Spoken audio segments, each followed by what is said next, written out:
There we go. Okay, now we're officially unmuted again. Welcome back, everybody, to the Dirty Parlay. This is episode number 142. And as you can see, we have a special guest with us. It's our white whale. We finally landed him. We got Adam. My name is Darren, just with white face. This podcast just got a lot younger. I'm going to be with these old heads. It's the moment you've all been waiting for. We finally got him. Adam is in the building. Adam? So now you have to subscribe for like $5 a month to get this podcast. Clothes will be taken off. So before we go live here, what are your expectations for tonight? What are you looking to get into with us? Oh, anything and everything, man. You know, let's go through every game. Yeah, whatever you guys got, let's do it. Well, I'll go ahead and say, by the way, Adam, you are good to launch the YouTube if you want to check out the graphics. Just make sure you hit the mute. But we start off with some breaking news. The White Sox have broke a record. I know it says we do football here, but the most wins in a season, right? Isn't that what it is? Quite the opposite. Oh, really? Go on. 121 in a season. I'm getting all kinds of texts with our Cubs fans, the White Sox fans at work, and they're just giving them shit.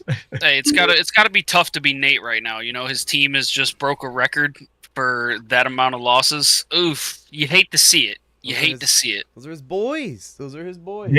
They prolonged this record too for like 3 days because they went on a 3-game winning streak, and they did it away. Because they didn't do it, they won at home. They couldn't even do this at home, so they couldn't even lose in their own house. Right, and they're making Reinsdorf money because people were showing up at Comiskey or whatever it's called now, guaranteed rate, and they want to witness history, so they're making Reinsdorf money, which is backwards. Making him money, and he's not investing it back in the team. You know, nor the Bulls, nor the fucking Bulls. Hey, Derrick Rose retired. Shout out to D Rose. But he can't even sign with us to get a one-day contract because our roster's full. Contract, yeah. Oh my gosh. That's crazy. That's Reinsdorf. That's in a crazy, dude. Yep. Yo, it's got to be tough to be you boys because holy hell, y'all just have dog shit management left and right, dude. Cubs won everywhere. I mean, hey, no, I think everybody gets one, Peter. I think Poles is good. I don't want to take anything away from. Obviously, he missed out on the line. And I think Waldron's more of a Eberflus hire than it is a Poles hire. But Poles is still on that though. Yeah, I like Poles. And then you got Clint Kubiak doing what he's doing in New Orleans. I said it to Adam before we started, and we'll get into it when we get to the Bears game. But it's clear as day. We should get rid of Eberflus as much as I like the guy's personality and whatever. Get rid of him. I'm on defense. No, I'm on defensive coordinator. He won't. No one will take a demotion on the same team. He's a great defensive coordinator. You know he won't. You know he won't. But that's the only way that you would keep him would be to shift him to defense.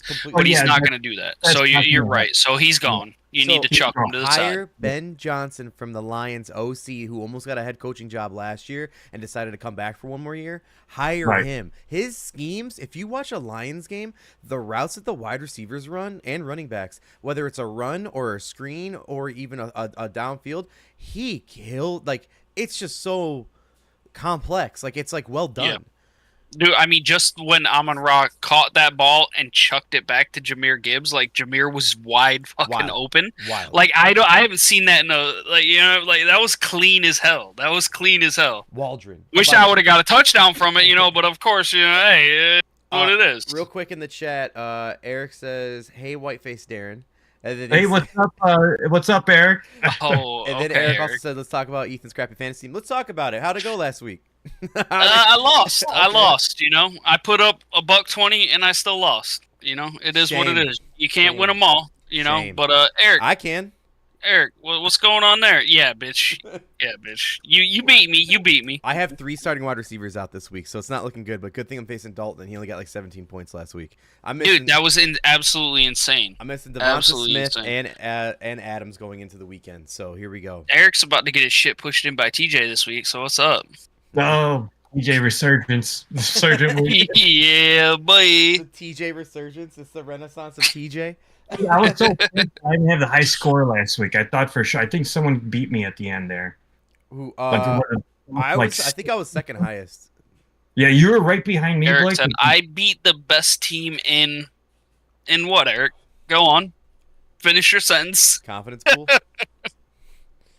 Yeah, the confidence pool, because it ain't the goddamn fantasy. He's talking about he beat Ryan. He's like over the moon. Speaking of Ryan, he came into my shop 2 days ago. It was pretty cool to see him. Oh yeah, yeah, it was pretty nice. Good nice. to see him. Looks like he's doing well. So happy for him. Good to see his face. Cool. Good. Okay, real quick, I do want to start going over. Did anyone make any bets tonight? Because I can go ahead and get mine out of the way. It's not good. I did not.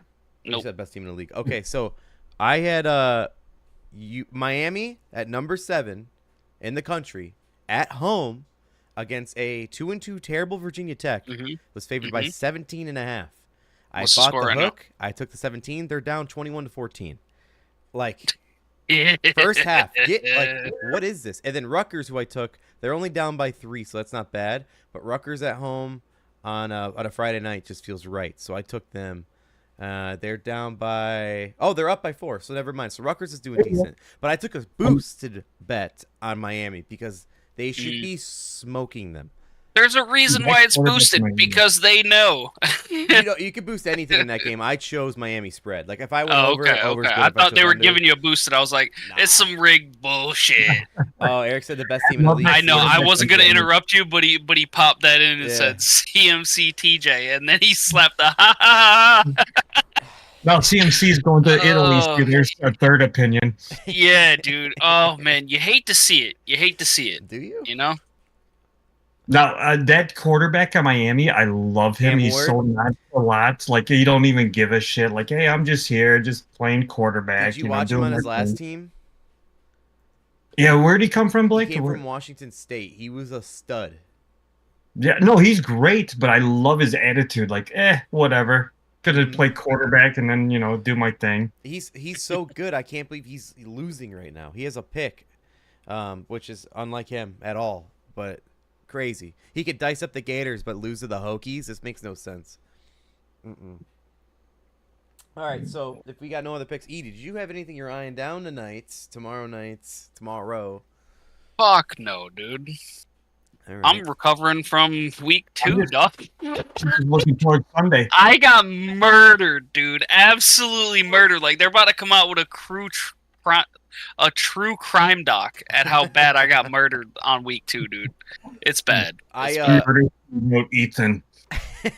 I was losing over the weekend this past Sunday and Saturday, but Monday Night Football won me everything back. And if T. Higgins had a touchdown, I would have doubled my account. Like, it would have been all from T. Higgins getting 1 touchdown, because I had a Shakir and Higgins parlay, and Shakir got that easy.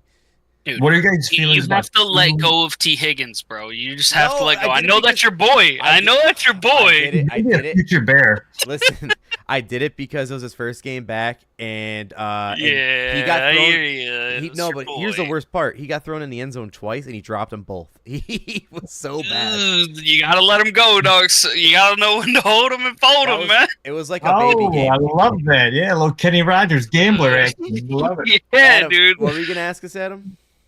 What are you guys' feelings about 2 Monday night games? I don't like it. I love it. I love it because one of them starts a little early. I'm on these farms. Yeah, but I got to go to bed early. All right, so I get what you're saying, but no, dude, I got to switch back and forth. You know what I mean? If you want 2 football games, put a college on as one of them. Like, that way you don't care about one, and because I care more about the NFL on a Monday night. So 100%. I'd rather put that to the 3 o'clock time slot for us and get an extra game, because when it goes to the 3 o'clock time slot this past weekend, all of them are at halftime at the same time. Yeah.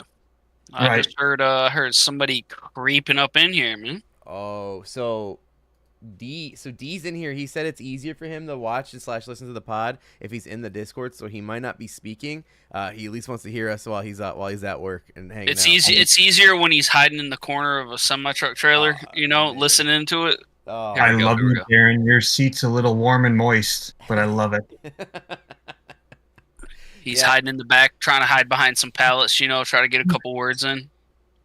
Listen, you bitch. Yeah, Eric's actually right. Screen with that's all you need. Yeah, I get the split screen, but I only want to watch one game on Monday night and focus all my attention on one NFL game. You need 2 screens then, like set like a laptop. And well, that's the thing. Yeah, you have to go out of your way to get the laptop and all that. Like, I'm just like on Monday night, you know what I mean? I want to sit down on the couch and just watch the big screen. You know what I mean? So give me one game, or do like the 4 or 5 o'clock, whatever, you know, and then stagger them like that. Don't try to put them both where they're both on at the same time. Remember COVID football on Tuesday? It was like 5:30. That was nice. Yeah, just give me that. Or dude, you know, get buckled with it, dude. You know what I mean? Fucking put it on a Saturday or not Monday or like a Tuesday. You know, like flex it out. Do a little something different. You know, I love the Friday. Like, I do not like. You're not going to do that with high school and then college, but just have Thursday, Friday, Saturday night, Sunday regular, and then a Monday night game. Yeah, like it's not going to throw your whole week off. Well, good news. You know what I mean? Like a Tuesday might. Like realistically, somebody playing on Tuesday and then they got to play on Sunday again, or you know what I mean? Right. I have good news for you guys. Week 5. We're going to have some London game. So here you go. Get pumped. So you want to talk about spread? Bears are going to be out in London. Woo! I don't give a fuck about that either. Week 5 is Jets and Vikings. And then I was about to say, who are the Jags playing in London? They're facing us, right, for one of the weeks, Adam? Yeah, Jags are staying in London back-to-back weeks. So is that week? That's crazy. Just it's 6, Adam. Yo, Con needs to just sell it to Brit, bro. You know what I mean? Just go ahead, ship them off. 4-3 Bears and Jags. Adam, that counts as our home game in Jacksonville. In London, Jacksonville. Dude, that's some bullshit too. How you guys get hit with that? You know what I mean? Like 17 games now. I don't know if there's a way to go about it, but like, you know what I mean? Figure out a way for like them both to be an away game. You know what I mean? Because it's not a fucking home game. You know, like it's like you took a game away from the Philly scumbags by playing in Brazil too. Like that was their home game. Right. It's a bummer. On that terrible field where everyone's slipping around. Yeah. That whole first quarter was terrible. They picked it up, but dude, that first quarter, I was like, dude, this game is dog shit. The only good thing about that game was it was a Friday night game, which is freaking awesome, like we were just saying. Yeah, that was awesome. I will say that another good thing about that game was we got to see Nostra Eric coming into play. Yeah, Adam, I don't know if you saw it.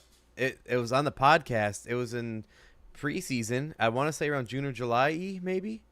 Yeah, Eric called it early. Yo, it was he had us rolling, dude. We were all cracking up. Like, dude just kept dropping in the chat. He said they're going to Brazil, and Love isn't coming back. Yeah, I love that.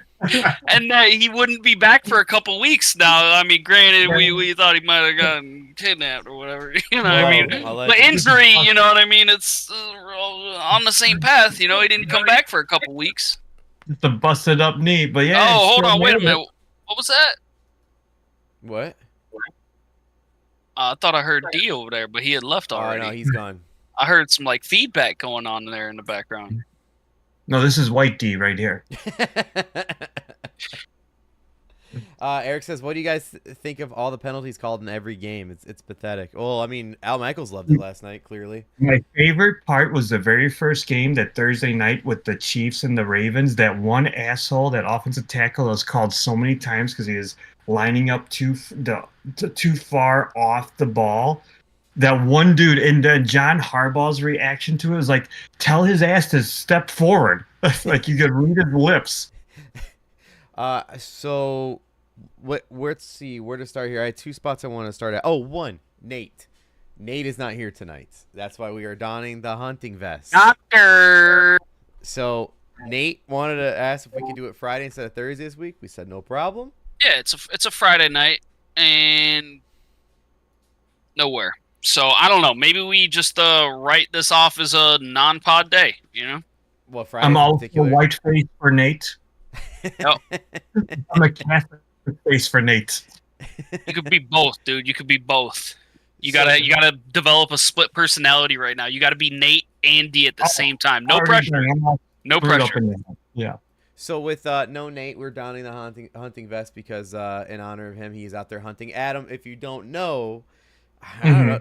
Why don't you tell him the story and how the hunting came along here? Because I'm sure he'd love to hear the I can't. barfly. Come on, tell him about the barfly. Nah, dude. Right. Nah, every time that story's been told, it's been, camera off. I can't be the one to do it. All right. Okay. All right. Well. All right, let's move on.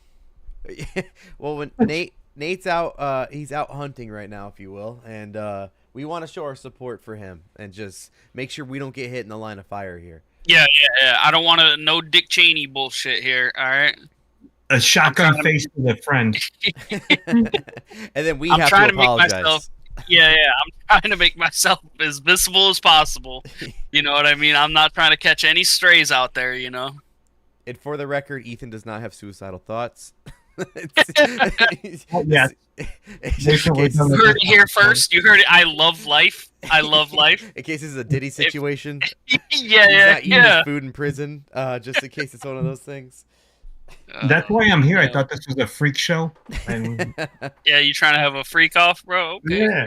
Yeah, freak off. Hell yeah. The question is, how many bottles of baby oil you got?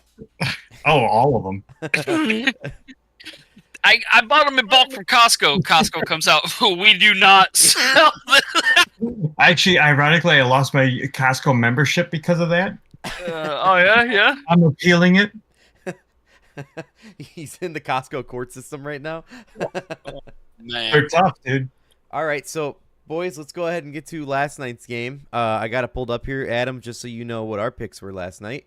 I'll tell you what mine was. Yeah. So we had the Cowboys were 1-2 against the Giants at 1-2 at the time before the game. The spread was 5. Over under was 45.5. I had the over 45. D had the Giants plus 6.5. Nate had the 6.5. Yeah, I checked it. When the fuck did that line jump? Adam said he got it at 6. It was 4.5 when I picked. Nate had the Cowboys, but it says Bills on here because I forgot to change that one thing. Oops. So he had the Cowboys. Crucified. I know. E had the over 45, just like myself, and then Adam, what did you have for last night? What'd you bet on?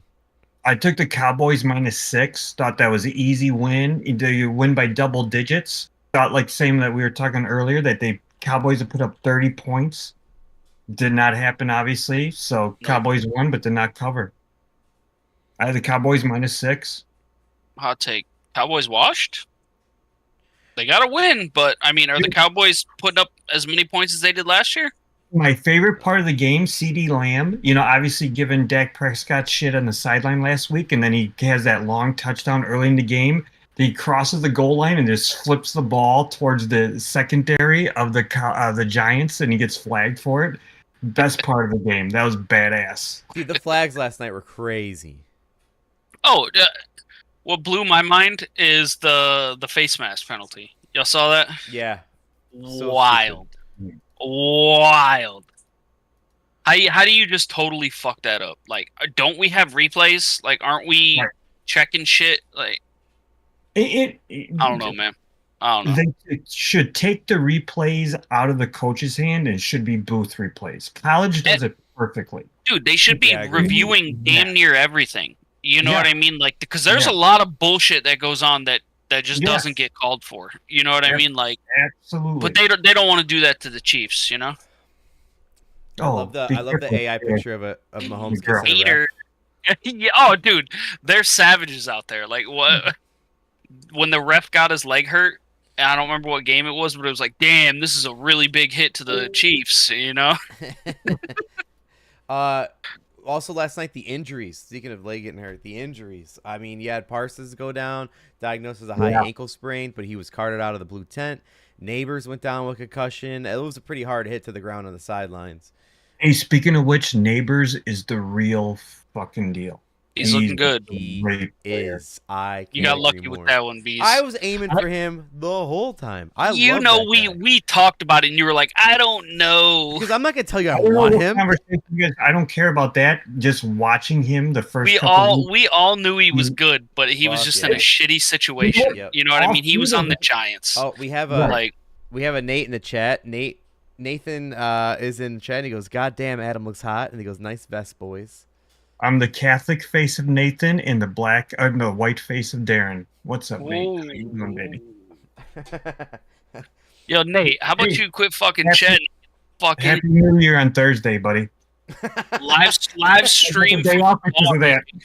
Live stream from the bar, bro. Happy New Year's on Thursday. Oh, it's perfect. Jewish holidays never fail. Hell yeah. I love it. But it looks like as far as last night went, E and I went 0-1 to start the week.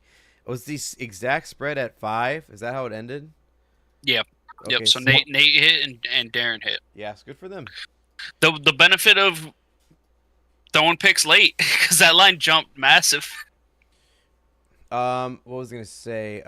Any other notes on this game from last night, Adam? You got anything? I mean, I watched the whole thing. I'm sure you did too. I did, yeah. Just the Cowboys, not having any running game whatsoever. How can you go into the year? The Cowboys' running game is a lot like the Bears' offensive line. Like, how do you not address that? Ezekiel Elliott was done 3 years ago. Yeah.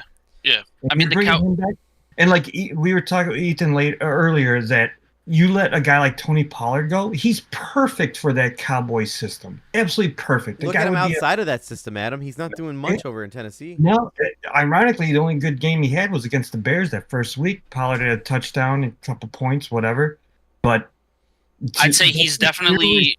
I think he'd do better than Dowdle and Zeke right now. Yeah. Oh my god. And what's in the league right now? He shouldn't. What's crazy is the Cowboys have been, like, for as long as I can remember, they've ran the ball well. You know what I mean? Like, they've had decent running backs for a long time. Always and had a running back. This right now is not the Cowboys team running the ball at all that I've seen for the past, like, 10 years. You know what I mean? So I really don't know what the fuck they got going on. So all these defenses are going to pin their ears back. Their defensive ends are just going to go right for the quarterback, and rightfully so. They don't have to worry about the running game. Yep. So this is a Super Bowl, potentially a Super Bowl contending team, and they let this running game go like this. It's irresponsible. They're not going to win a Super Bowl. It's a fact. Right. Like, I will say, like, when you look at other teams like the Bills, you know what I mean? The Bills were kind of in the same boat where they're at now, where they had a great passing game. You know what I mean? Josh Allen could run the ball, but they had no running back, and like, their running situation was just dog shit aside from Josh Allen scrambling or design runs. At least the Bills running backs are young. Yeah. I mean, you're not wrong there. They're not. But they're a lot better now. Like, James Cook is balling, you know, and like they flipped the script last year and started running the ball and did pretty well, and now they're doing really good. And I'm surprised at them because I was unsure with how many people that they lost, even on their defense and all that, and the personnel. But they're doing pretty damn good for themselves. And why? Because they're running the ball and they got a good line. Their offensive line is probably the best offensive line this year. They're doing solid. They are doing solid. Yep. So that's my main take on the Cowboys. You're ready to win everywhere on that roster except for that running back position, which you just had that running back last year. Why let him go? It would be an improvement. Now, I'm not saying Tony Pollard's like Saquon or nothing. You know what I mean? But you'd at least be able to move the chains. And right now, they're fucking not moving the chains with their running backs. That's all. That's it. Tony Pollard back, which they should have. They could have got a DeAndre Swift. They could have went after you could have got a DeAndre Swift. Please. You should have took him. Please. I'll say, maybe we'll talk about it in the segment, but is it DeAndre Swift or is it your line? Line. Be real with me. Line. You guys watch I don't watch the Bears games. We'll get to the Bears. We'll get to the Bears. It's the line, but also DeAndre Swift's more of a spread third down back than an every down back. I can see that. Yeah. Like, I think he's too small to be just hammering that shit. So let's we went over last night's game. I got nothing else other than I hope Neighbors is okay. I'm gonna need him. Love you, Nate. See you later, baby. Fuck him. Yeah, Nate said, "Have a good show, you rats." And then he texted me. saying, "I couldn't hear a word you guys are saying, but I hope he got my messages." You guys gotta promise me to invite me back on a show with Nate. Oh, easy. We'll have you before the end of the year for sure. Yeah, we'll get you maybe Adam, when Nate decides to show up 6 weeks from now. Yeah. We'll have to book it. We'll have to write in the mail. But Adam, you're the white whale, man. You're the one that Ethan's been asking to get you on for a while. I tried, man. Thank you, buddy. I've been throwing it out there. I'll send you the bill in the mail. It's gonna be a big one. I It's know. I know hourly. you're booked out. I know you're booked out. You did us a solid here. I appreciate It's that. a woman of the night. Oh, whoa! It's gonna say address to Dr. Disrespect. All right, And we're done. and we're out of here. It's been real YouTube. All right, so All right. let's, Please be next long and hard. you can't put those together with the doc. All right, Yeah. Bad timing. The bad look on us. Bad look on us. Optics, my boy. Optics. Let's get to, before we get to the records, before we get to the next game. I want to bring this back because it was fun when we did it. So shut the fuck up. I'm gonna start with you. Do you have a shut the fuck up? I actually got one this week. Let's hear it. It's me to myself. Ooh. I speak That sounds hot. football things into existence, boys. And I'm done. I am done. All right.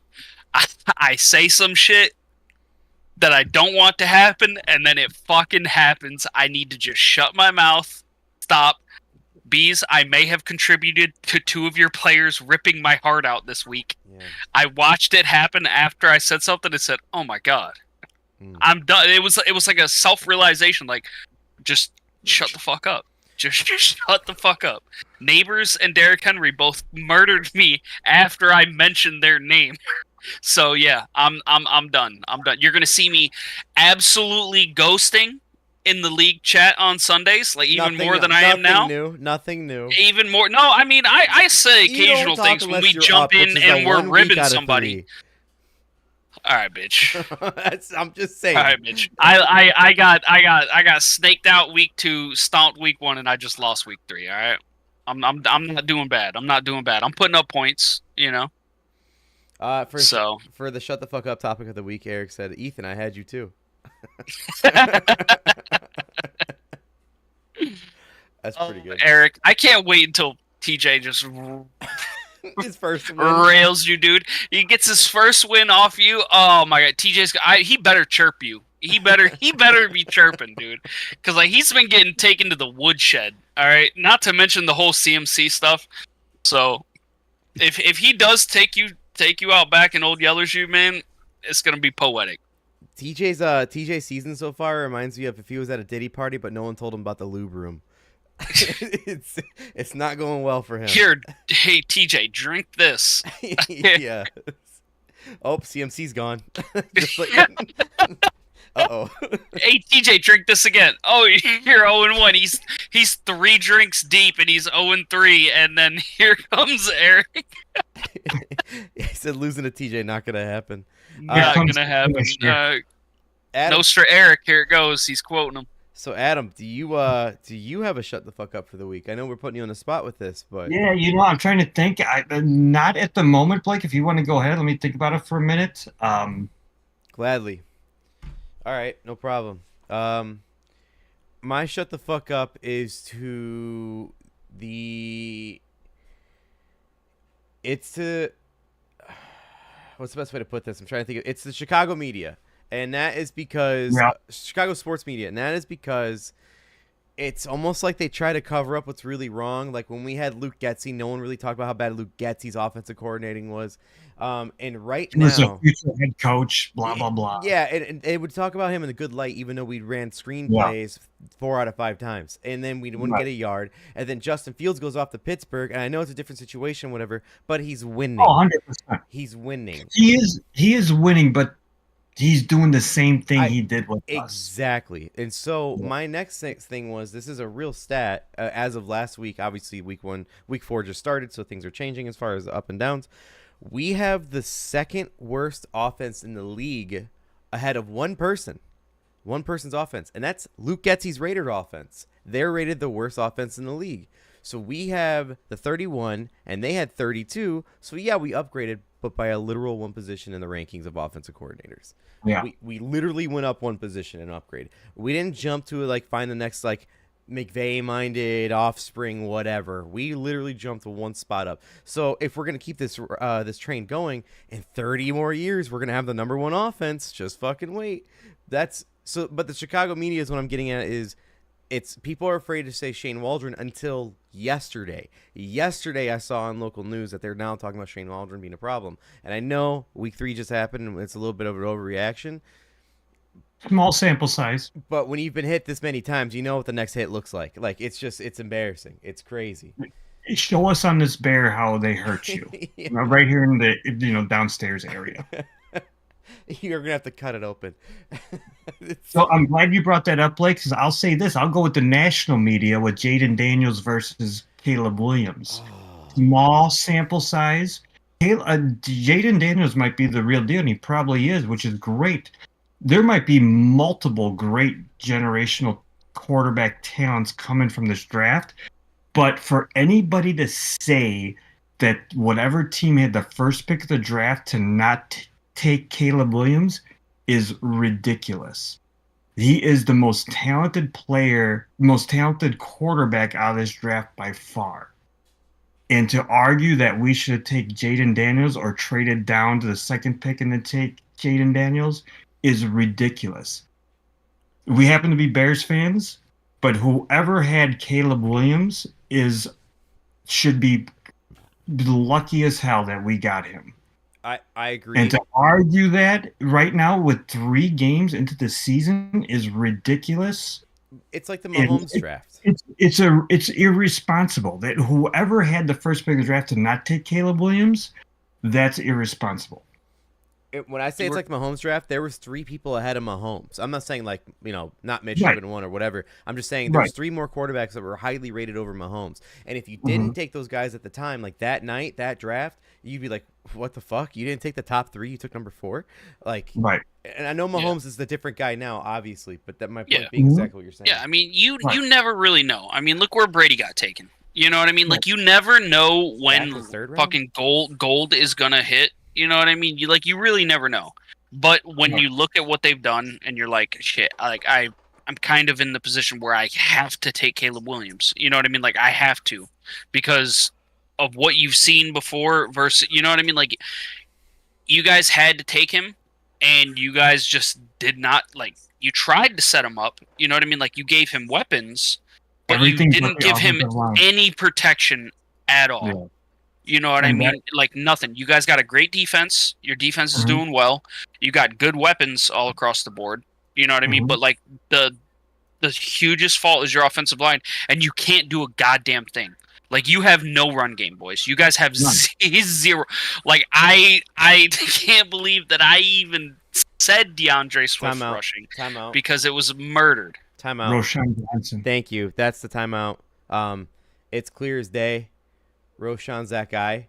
We just did not want to fucking use him when we drafted him last year. No, I mean it because like it's Shane Waldron. Homer is his guy because he brought him from Seattle. Now he's on the IR, so he's out of our way. But Swift is overpaid, so you have to start him. It's just the truth. And Herbert was the starter last year, so you got to show him some love. But Roshan is the man. Herbert. And Roshan, you guys have been saying that for a while now. But Roshan has less mileage on him. He was Bijan's backup, and he's just Roshan as good. Should be our first and second down back, and then Swift is our third down back / spread offensive back. He's exactly right. And then, but I think Herbert should get more of that than Swift too, because I think Herbert has great hands too. Like, and then Herbert is like the more tougher yards, more in the red zone. Yeah, I agree. So I was gonna go ahead and say for the Bears game, but I'm just gonna say it now. Anytime touchdown, Roshan Johnson, he's plus 140. He's going to get extended. They said he's getting extended looks this weekend. Yeah, he should. Yes. You should. I will not bet a single one of your fucking running backs for a goddamn touchdown, dude. There's no fucking chance you will catch me out there doing that. No shot. 5 different Bears right now for anytime touchdown. yes. No, but I don't want to hear about not betting and winning bets from you, Mr. fucking Reaper, but we can go you shut your goddamn mouth, all right? Yo, I can't do anything about it if the gods hate me, dude. It's out of my hands. It's literally out of my hands. I can pick a fucking layup. Dude, I'm talking a layup and just get murdered. I break my ankle. A Dirty Parlay group chat. And Darren I've credit to Darren, and he said the same thing too before. Hey guys, let's do a bet we can all get in on for the fucking Sunday games. Cool. Let's do a parlay. We each pick a leg of it, right? Our parlay, each pick a leg. So then I'll pick one. Do you pick one? Whatever. For the Bears Sunday Night Football game against the Texans, E says, I got Swift over yards of 45. The first play, he goes like 45 yards. 45 yards. All right, That's 45 yards. know, And he got murdered. I'm surprised if he got 10 yards rushing that game, dude. Can we talk about that 4th and goal play? Oh, We got -12 or -14, whatever Dude. it was. Oh, is that somebody that I bet on? Classic. I sent you the screenshot, and That was the worst play call in the history of play calls. I sent you the screenshot, Adam, and I put it on the graphic for this week's Bears picture. It's all 5 linemen laying down looking at Swift. Oh, yeah. As it just got it hyped. looks As like it it's just got Photoshop, hyped. but it's not. Dude, It's in not- a it's second not. and a half, they were on their fucking backs, dude. It was crazy. The second worst play call in history was the 3rd and goal that they just called before that 4th and goal. Yes. Yeah, like one could argue it was the Colts where they put fucking one offensive lineman out just to hike the ball, and then everybody else was out wide. But no, you know what? It might be you guys. I said it might be The you guys. Colts tried to give us the game, tried to give anybody the game by having all those penalties, and we couldn't even take it. We know how to lose better than the Colts know how to lose. Yeah. I said it last year when we had Justin Fields under Luke Getsy. We should just fucking give the whole playbook to Caleb, and I said it for Justin, and just say, hey, go cook. Do whatever you want to do. Don't listen. The one thing I do like is that Caleb has got the freedom to make adjustments on the line of scrimmage. And when he got into a rhythm last week, because he ended up throwing for a lot of yards, he got Rome and Dunze involved. He was making adjustments at the line, which is a good thing, especially for a 22, 23-year-old quarterback. Yeah. That game was the battle of the 2 youngest quarterbacks in the league. Yeah, you had 363 yards or something like that, dude. Yeah. Like, you guys were moving the ball. It's just like, what the With fuck the is going on? offensive Like, line. what the through it fuck is 50 going plus on? times. Listen, when it comes Roman's the real deal too. when it comes to Caleb, though, there's no doubt about it. At least asking like people like Adam and I, for the next 4 years, there's without any question he's our guy. There's no question. Oh, there's no question. Right. Like No and question. it will be everything that's, and right now it's true, everything around him. I mean, our running backs are I like Roshan the most out of the room. Our wide receivers are A+. Our tight ends are A+, other than fucking Mercedes Lewis. He plays 2 snaps and he gets false starts on both of them throughout the whole fucking season. But I can't He stand should it. be done. I He hate that should be guy. done. I He's hate so Mercedes. old. I know he's a locker room guy, but I never liked him on the Jags. I don't like him on our team. I don't want him on the I Packers. should know this, but did you guys hear what Mercedes Lewis said in the local media this year? I did not. I Yes, heard it.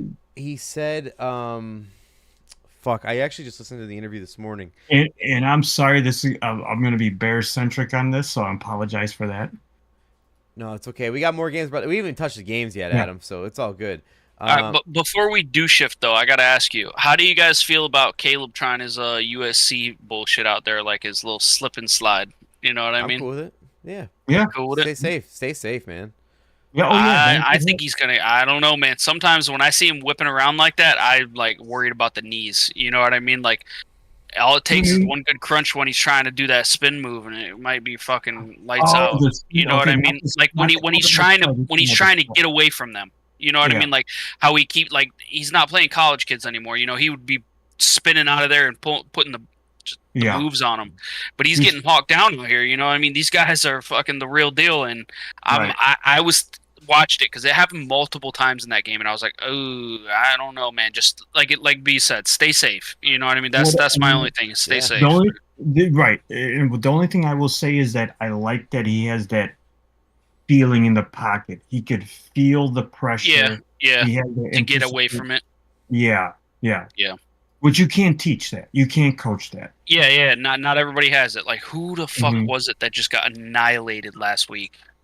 Because they were just fucking standing there. No, who was it? Fuck. Maybe I'll remember it later, but they did some shit where they were just like tried to get out of it and then stood there about to throw and just got destroyed from behind.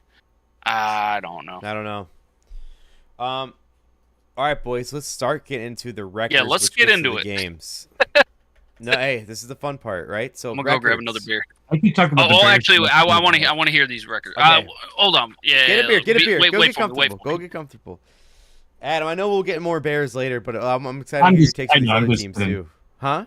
No, I'm not. No, I'm just kidding. This is the fun Hey, part. this is fun. I'm getting settled in. I'm getting comfortable. It smells dirty and it feels dirty in here, but I like it. Welcome to the Yeah. Dirty Parlay. It's just I love it. talking some shit talk about the sports. Ah, man. All right, let's do it. So Hey, what though, Blake?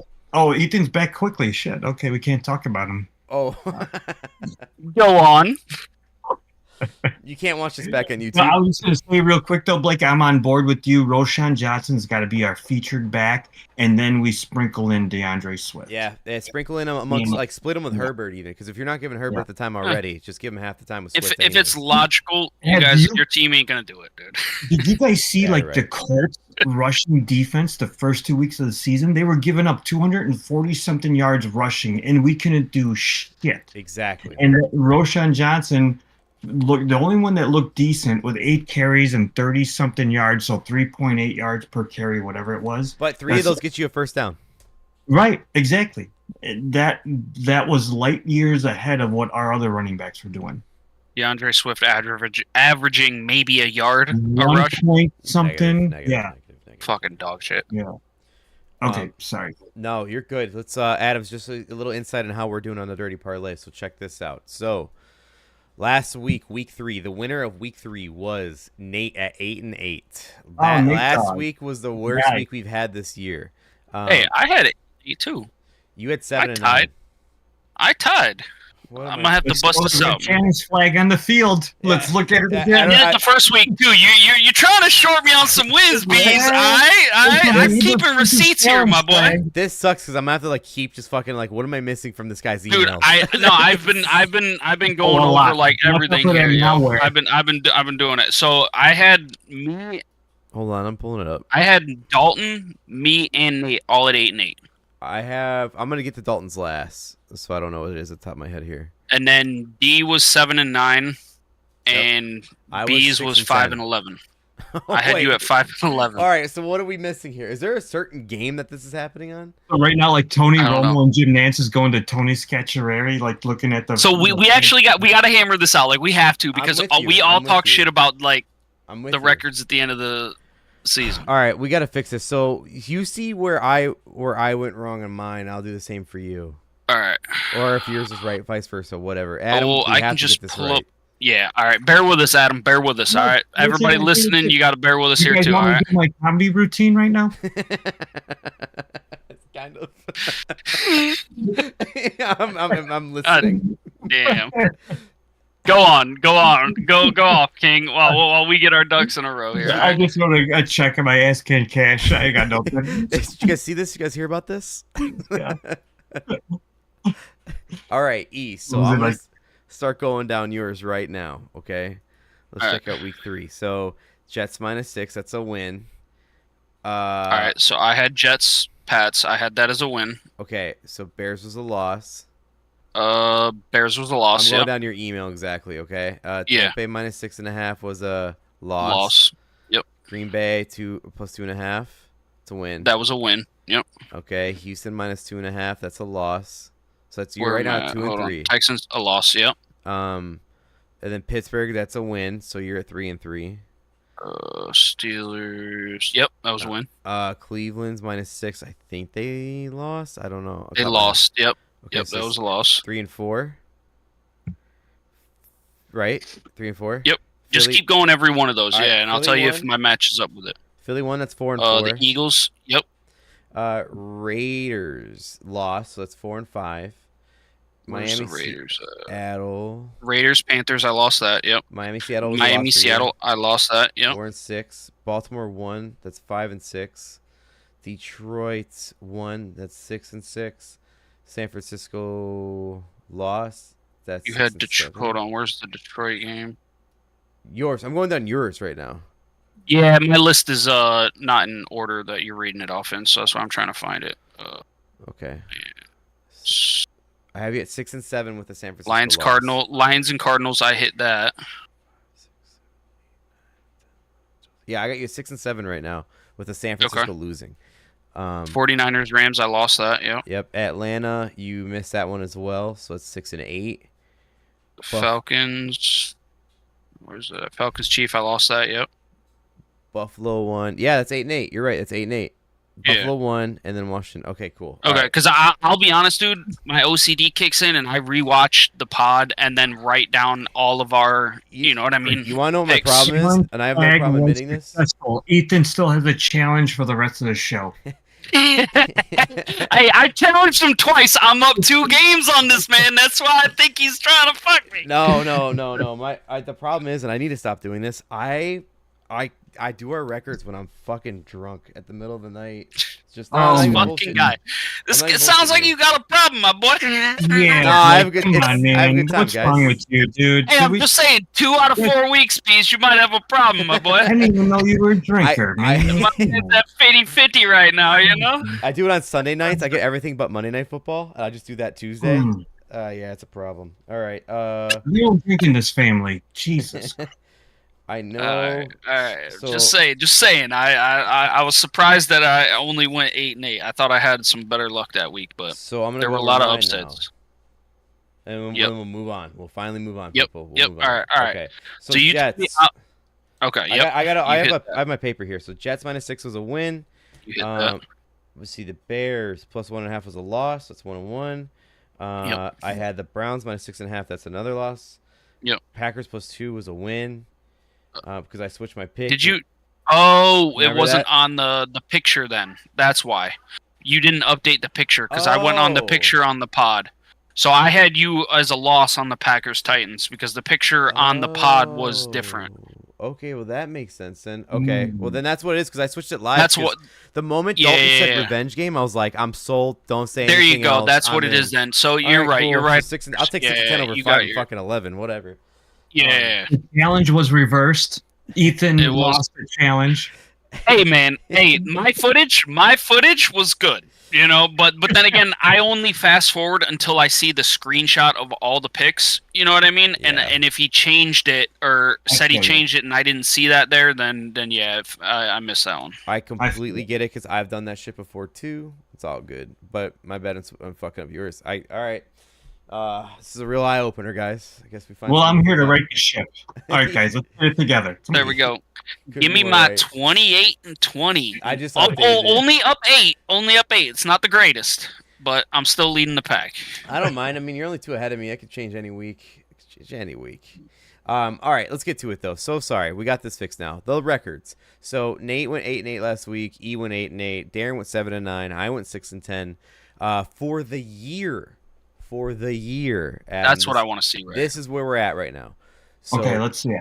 E is leading the pack at 28-20. Okay. Even Fine. after the debacle you guys went through? Yes, I'm I at just 28-20. updated it. I just updated it. Nate and I are tied at 26-22. Oh, And that's then- cute. And then Darren's tied with himself at 24-24. Oh, That's even cuter. You know what I mean? and now Whiteface Darren's here. So, we're all winning records right now. And Dalton, who was a guest spot last week, You're damn good, guys. That's awesome, man. thank you. That's And then, fucking phenomenal. Dalton went 8-8. So technically, even the guest picker we had last week. wins. Oh, well, Not you guys negative. are just putting a lot of freaking pressure Yes, on me. This is big. You Well, have I'm to gonna go at mess least all this up. 50-50, man. I'm about to I'm mess just up saying, the I'm just piece of all saying. of this. So again, You just introduced the cooler out of all this, so here we go. boys, let's get to week 4 picks. All right, here we go. Adam, this is what you signed up for. I'm going to go ahead and skip the Cowboys-Giants game. That's not important. Let's get to where we left off. It's the Rams versus the Bears. Rams 1-2. The Bears at 1-2. I'm going to make this known. I entered these lines on Wednesday night. Or was it Thursday night? It actually was Thursday night. I did during after Thursday Night Football. So I entered it last night. So they might be a little different than they are now. Some actually drastically changed, and I wrote it down. Anyways, Bears at -3, over under 40.5. Darren's going to start this one off for us. Darren chose the Rams at +3. Real shocker. Yeah, real shocker. I knew he would. Nate chose the Rams at +3. Nate Okay. chose the Rams. Thought you going against your boys, Nate? What happened to integrity? I thought it meant something to this guy. Yeah, you I guys know. gave me so much shit knowing the Pats were gonna get murdered, but no, I ain't picked my team. Well, some people change. All they care about At wins. At a 3-point line. What do you got, E? What do you got for this game? I'm rolling the Bears here. The Rams I did don't like well. It. I'm pissed. That sucks. I got Chicago -3. I saw the Rams. The Rams did pretty damn well on coming back against the 49ers. I'll give them that, but they are banged the hell up. I think if you guys can start gelling like you have been, I mean, Caleb Williams just threw over 300 yards. Keep that ball moving. You guys can get a win. Your defense can beat the Rams. So that's why I'm going on a field goal. I think your defense can beat the Rams. Oh, Kathy in the chat said, she texted me because she can't join in the chat. She said, what are you drinking? I'm drinking a ginger lime mule with some Tito's. And then she said, I don't have Messenger on YouTube, but you need an offense like McMahon. Only Super Bowl quarterbacks. I mean, hey. I'm still trying to win this thing from our store that has McMahon's signature on it. I'm trying to get it and send it down to him. People forget that 85 Bears team, the Bears offense with McMahon was the number 1 rated NFC offense that year. It wasn't just the defense. But I digress. I was going to say, shout out to Kathy. All we're missing is her right now. We could play the dice game. Oh, yeah. Oh, man. Because it was us four. Do you remember? What if we get Mom and Eric in the in this thing too one day? Oh shit! Do you remember Ethan at the fucking Moonshine distillery? First one, he's like, "I'm." Oh my gosh, that was a blast! I was sweating, just about to die right there on the table before they give us shots. Hey, you want to do 140 or 120, whatever it was? The hell no! Dude, that fixed everything. That felt so good. The moment that hit, it was like a refresher. Yep. How much fun was that, Casey? That was a blast. It was good. It was good. That was a blast. Eric also said the 85 Bears are the best offensive line ever as well. Yes. Yeah. 100%. Bortz, Thayer, Hilgenberg. Let's see if I can name all of them. So Bortz, Blair, Hilgenberg. Oh shoot, Eric's got to help me out with the rest. You sound like linemen or what? He said, "Let me see if I can name all of them," and he drops 2. I got 3 of them. I got 3 of them. Oh, 3. My bad. That's 3 out of 5. That's false start. False False start. Yeah. Adam, if you have YouTube up, you could see that I have the picture that looks like it's Photoshop, but it's not Photoshop of the Bears linemen all on the ground. No, I know. No, I'm serious. Like, I know it's a real picture, but it's so bad it looks like it's photoshopped, and it's not. Hartenstein, he said. No, he was a backup. So we had, Hilgenberg, Bortz, Thayer, Jimbo Colvert. He was the Hall of Famer in the left tackle, and then we're just missing 1 guard. Hartenstein, I know who he's talking about, the big white dude that was number 70. Adam, what's your pick for the Bears-Rams game? So this game is tough, man. The Rams are so much better coached than the Bears. So much better coached than the Bears. I'm going to be a total homer. I don't like the over-under at all, so I'm going to take the Bears -3. I agree with Ethan about the Bears getting some momentum going on offense. Caleb Williams is the real deal. He really is. Does he have enough protection? No. Does he have enough weapons? I think so. Cole Kmet is getting into his rhythm with Caleb. Rome Odunze getting into the rhythm with Caleb. I don't know what to think of Keenan Allen. Is he overweight? Is he hurt? I think he's been hurt. I don't think he's been playing, right? He's got a heel, and he's Eric said Van Horn. He's definitely overweight. He looks pudgy. He always has. Adam, I'm sorry. Van Horn is the other lineman? Or Canhorn? He put Canhorn. That's it. No, Van Horn. Yeah. Van Horn. That's it. Yep. Yeah, he said Canhorn. That's his brother. That's what he's going to do to TJ. He's going to Canhorn him. I'm just going to take the homer pick, take the Bears -3, not feeling great about it at all. Rams are better coached. Bears have better – man, I can't believe I'm going to say this. They're better talented. The Bears are going into 3 weeks in a row to where their passing defense opponents is trash. The Rams are trash. Whoever the next 2 opponents, I can't remember off my top of my head, they're terrible. So the Bears have to get momentum going. They're at home. Rookie quarterback at home is totally different than a rookie quarterback on the road. Give me the Bears -3. They'll cover. Not feeling great about it. That's what I'm going with. By the way, at this moment, Adam is 100% correct. The next, other than the Rams, the next 3 opponents have the worst passing defenses in the league. Yes. The Panthers, the Jaguars, and the Commanders. Yep. So, yeah, good call. I put the picture up of McVay just fucking hitting Kyle Shanahan with that sun. Like, that's just disrespectful. I think now it's 9-3 that Shanahan's up because it was 9-2 before going into this game. So he got a little bit of get back there. You know what I mean? I'll say it. The Rams shouldn't have won that game. They fucking just threw everything they can out there. They won it. They shouldn't. But I'm obviously I'm choosing the Bears. I'm a man of integrity, unlike some people. That's not showing up in this podcast tonight. But my point being is, if we clip it, clip it, ship it, send it right to his fucking doorstep. Or you know what I'm saying? So I'm gonna choose the Bears though because if we lose this game, even if we don't cover, the season's a wash. It's all Caleb. It's all about Caleb's development. A wash. Yep. It's on all week about 4. It's all about Caleb's development and keeping the defense shit. together. That's it. That is it. Because I hear what you're saying, but it's a bold move there, there's no way we should lose this game. And no disrespect to McVay because McVay's the shit. I respect the hell out of Stafford. I love them when he was in Detroit. But they don't have Puka. They don't have Coop.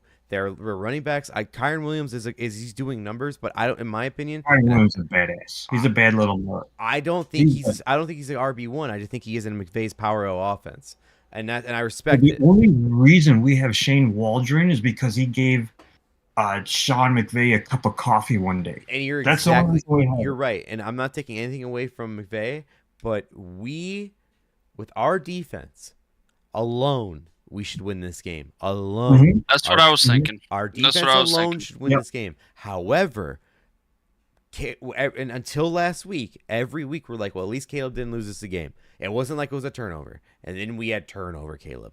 And so if we need that to go out of the picture now. Eric says too early to call it a wash. Wait till week 7. No, my point is, I'm saying it's a wash because if we can't beat the Rams, part of his schedule. If we can't beat the Rams now, and we go into the next 3 weeks, and if we lose one of those next 3 games, one of them, and I'm thinking the Commanders, if we lose against the Commanders, and I say it because they had more offense than the other 2 teams we're facing, shame on us. But also, I'm thinking about it top of my head, it just hit me. Follow the signs. Andy Dalton's doing a revenge game. Shut the fuck up. This man said follow the signs, dude. No, he's not. Yeah, all right, you Rusty Rider. I see you. I see you. Later on, nope. But I'm telling you, Adam, Andy Dalton revenge game, QB1. Nope. It might happen. It might happen. I'm gonna say it now. Just watch out. I'll still pick the Bears plus whatever. But we shouldn't be favorites at home. We should not be favorites right now. It should be a fucking pick 'em. It's an even game, so we got 3 because we're at home. I'll give you that. It should be a pick 'em. It should be a pick 'em. It is a pick 'em game, though. The line's at 3. I think your defense is going to take it. Adam. A true pick 'em. A true pick 'em is the home team gets 3. Eric says if the defense is on the field the whole game and the Bears don't have a running game, they'll wear out fast. They'll wear out fast. You're not wrong. That's what happens. And that's where Stafford shines too, dude, is when those DBs start getting slowed down and he's still just fucking slinging it, dude. And Eric's exactly right because that's what happened in Indianapolis, that our run defense got worn out and they couldn't stop Jonathan Taylor at the end of the game. That's why we lost against the Colts. Good news for us. By the way, Stevenson's back. Tyreek Stevenson. We really need him against Stafford. We really need Tyreek Stevenson. Yeah. Kevin Byard's questionable, but he's going to start. All right, Adam. We probably won't come back to the Bears for a minute. So, do you have anything else you want to get out on the Bears? We got more games to go here. What are you guys' thoughts about the over/under of this game? 40.5. The last I saw was 40.5 with the Bears. I always think like anything in 30s, I immediately just want to slap the over. At 40, I want to go the over, but at the same time, if your defense actually stifles Stafford into like, and I think they will. You know what I mean? Below 20 points. I don't know how many points you guys put up, to be honest with you. Because you guys haven't been putting up that many points, so I won't touch this. I'd like to see the over, but I won't touch it. I agree. Blake? I think they're giving this over to us because the names Caleb Williams and Sean McVay. I think this should be truly a 37.5 over. I think we're getting a little bit of love on it because we shouldn't be this high. Well, we haven't produced that much offense. Maybe the Rams have, but we haven't. And the Rams are. I agree with Ethan. The Rams aren't going to do against the Bears defense. No. They really aren't with the injuries that they have. I think it's too high. They're going to stack the box. They're going to stop Karen Williams. And who's the staff they have to throw to? I don't like this is an actual. Oh my god! I'm so sorry to interrupt, but real quick, that Vegas dude, the Vegas guy. Adam. I showed Adam about Vegas. Vegas's lock of the day was Toronto Miami under, and it's 15-5 in the 8th inning. I took it too. Dude, he's washed now, bro. He paid your rent once, and now he's washed. Mm-hmm. You know what I mean? And I really think that, dude, somebody got to him to give out some bum-ass picks so that he can steer all these people in the wrong direction, bro, because they were doing, like, millions on just that subreddit alone, dude. You know what I mean? Off those picks. It's like you with Josh Gordon. He got me where I wanted to go. I can't give him up. He gave me free rent. Boy, did I need it. And homeboy helped me out. I've been off him for a while. I do everything but football. He loses all his football bets, and I was like, baseball, okay, let's see. NBA, remember NBA is where he made the money. So do you give it a shot again in NBA season? Who knows? Nope. Early, probably. I'd say later than early because you can see how trends work out. If I had to choose between the two. He was slaying it early season, though. That's regular NBA games are so hard to bet on. Yes, they are. They are. Load management. That's why it's mostly. That's why it's mostly the over/unders. You know what I mean? Right. Is where dude was making the money. You have to do so much research on these things, like Celtics first half. That was the best play of the season. I told you guys, I was like, dude, this is the shit right here. Celtics first half, and you're like, all right, I'll let it ride. Boom, money. It was a money printer, dude. It was legit a money printer, dude. Celtics first half line, like they were just throwing out these low ass numbers, and they were demolishing it by like double digits, dude. It was crazy. Did you guys see what Jason Tatum said the other day? But he's chasing Larry Bird, the greatest Celtic to ever wear the jersey, and I want to be better than him. I think Tatum's pretty cool. I don't like Tatum that much. He rubs me the wrong way. But he was saying, I don't know how I feel about him. But I mean, don't get me wrong. Like, you love to see like players like stepping up to that shit and saying, "I'm about to be better than this great." You know, you love to see it, but I don't know. He said it with Larry Bird, like, you know, hand in hand. It was pretty cool. Yeah. All right, boys. I got nothing else in the Bears. I'm going to keep harping on them later. So let's just keep going. Let's keep it moving. Eric said, is Allen going to play this week? He's questionable right now, so who fucking knows? He was limited in practice yesterday or today. You got to let that old man get some rest, man.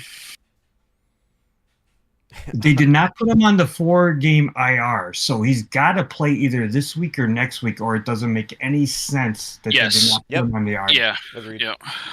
All right, boys, next game. So we have Dalton Saints at 2-1 against the Falcons, D's new team, the 1-2 Falcons. Atlanta was favored by 2.5 when I put these odds up. The over-under is at 41. Also, shout out to Arthur Blank becoming on his Ring of Honor of the Falcons, being nominated by Arthur Blank. The Ring of Honor by himself. I love that. Sounds such a baller move. It's so respectable. I love it. One day you strive to like just hit that note. You know what I mean? After like he did that, I put myself on the Ring of Honor in my house. Like, there he is. The only person on the Ring of Honor at my own house is me. That's it. No one else could touch it. I love that move. I know. That's hilarious. It's great. Sorry, this is a tough I'm trying game. to get a refill here. Yeah, the line's at 2. Be right back. Given the home field advantage, the line here, you know, it's even smaller than your guys's. At least the line was 2. It's not all about it's at 2.5 now, I guess, is what he's got up there. Over under at 41. I know we're not throwing picks out, but yeah, the over under I had too was at 41. I if I was picking over under here, I'd go over just because the Saints could crush that themselves, dude. They've been putting up fucking mad points, dude. Until last week they didn't. Philly's defense actually decided to show up. They murdered me the beginning of the year. They murdered me, and then I drop them, and now they're like, nah, I'll decide to start playing. Mm-hmm. I agree. I totally agree with you real quick because I got it at over-under at 41. I take the over in this game because Saints could put up points and Falcons could have put up points. Not feeling strongly about that, but if I had to pick something in this game, I'm going to take the over as well. Gun to my head, yeah, I would. Yep. I'd take the over too. But all right, so if you guys, you guys said you both take the over. Well, Nate chose the Falcons at -2.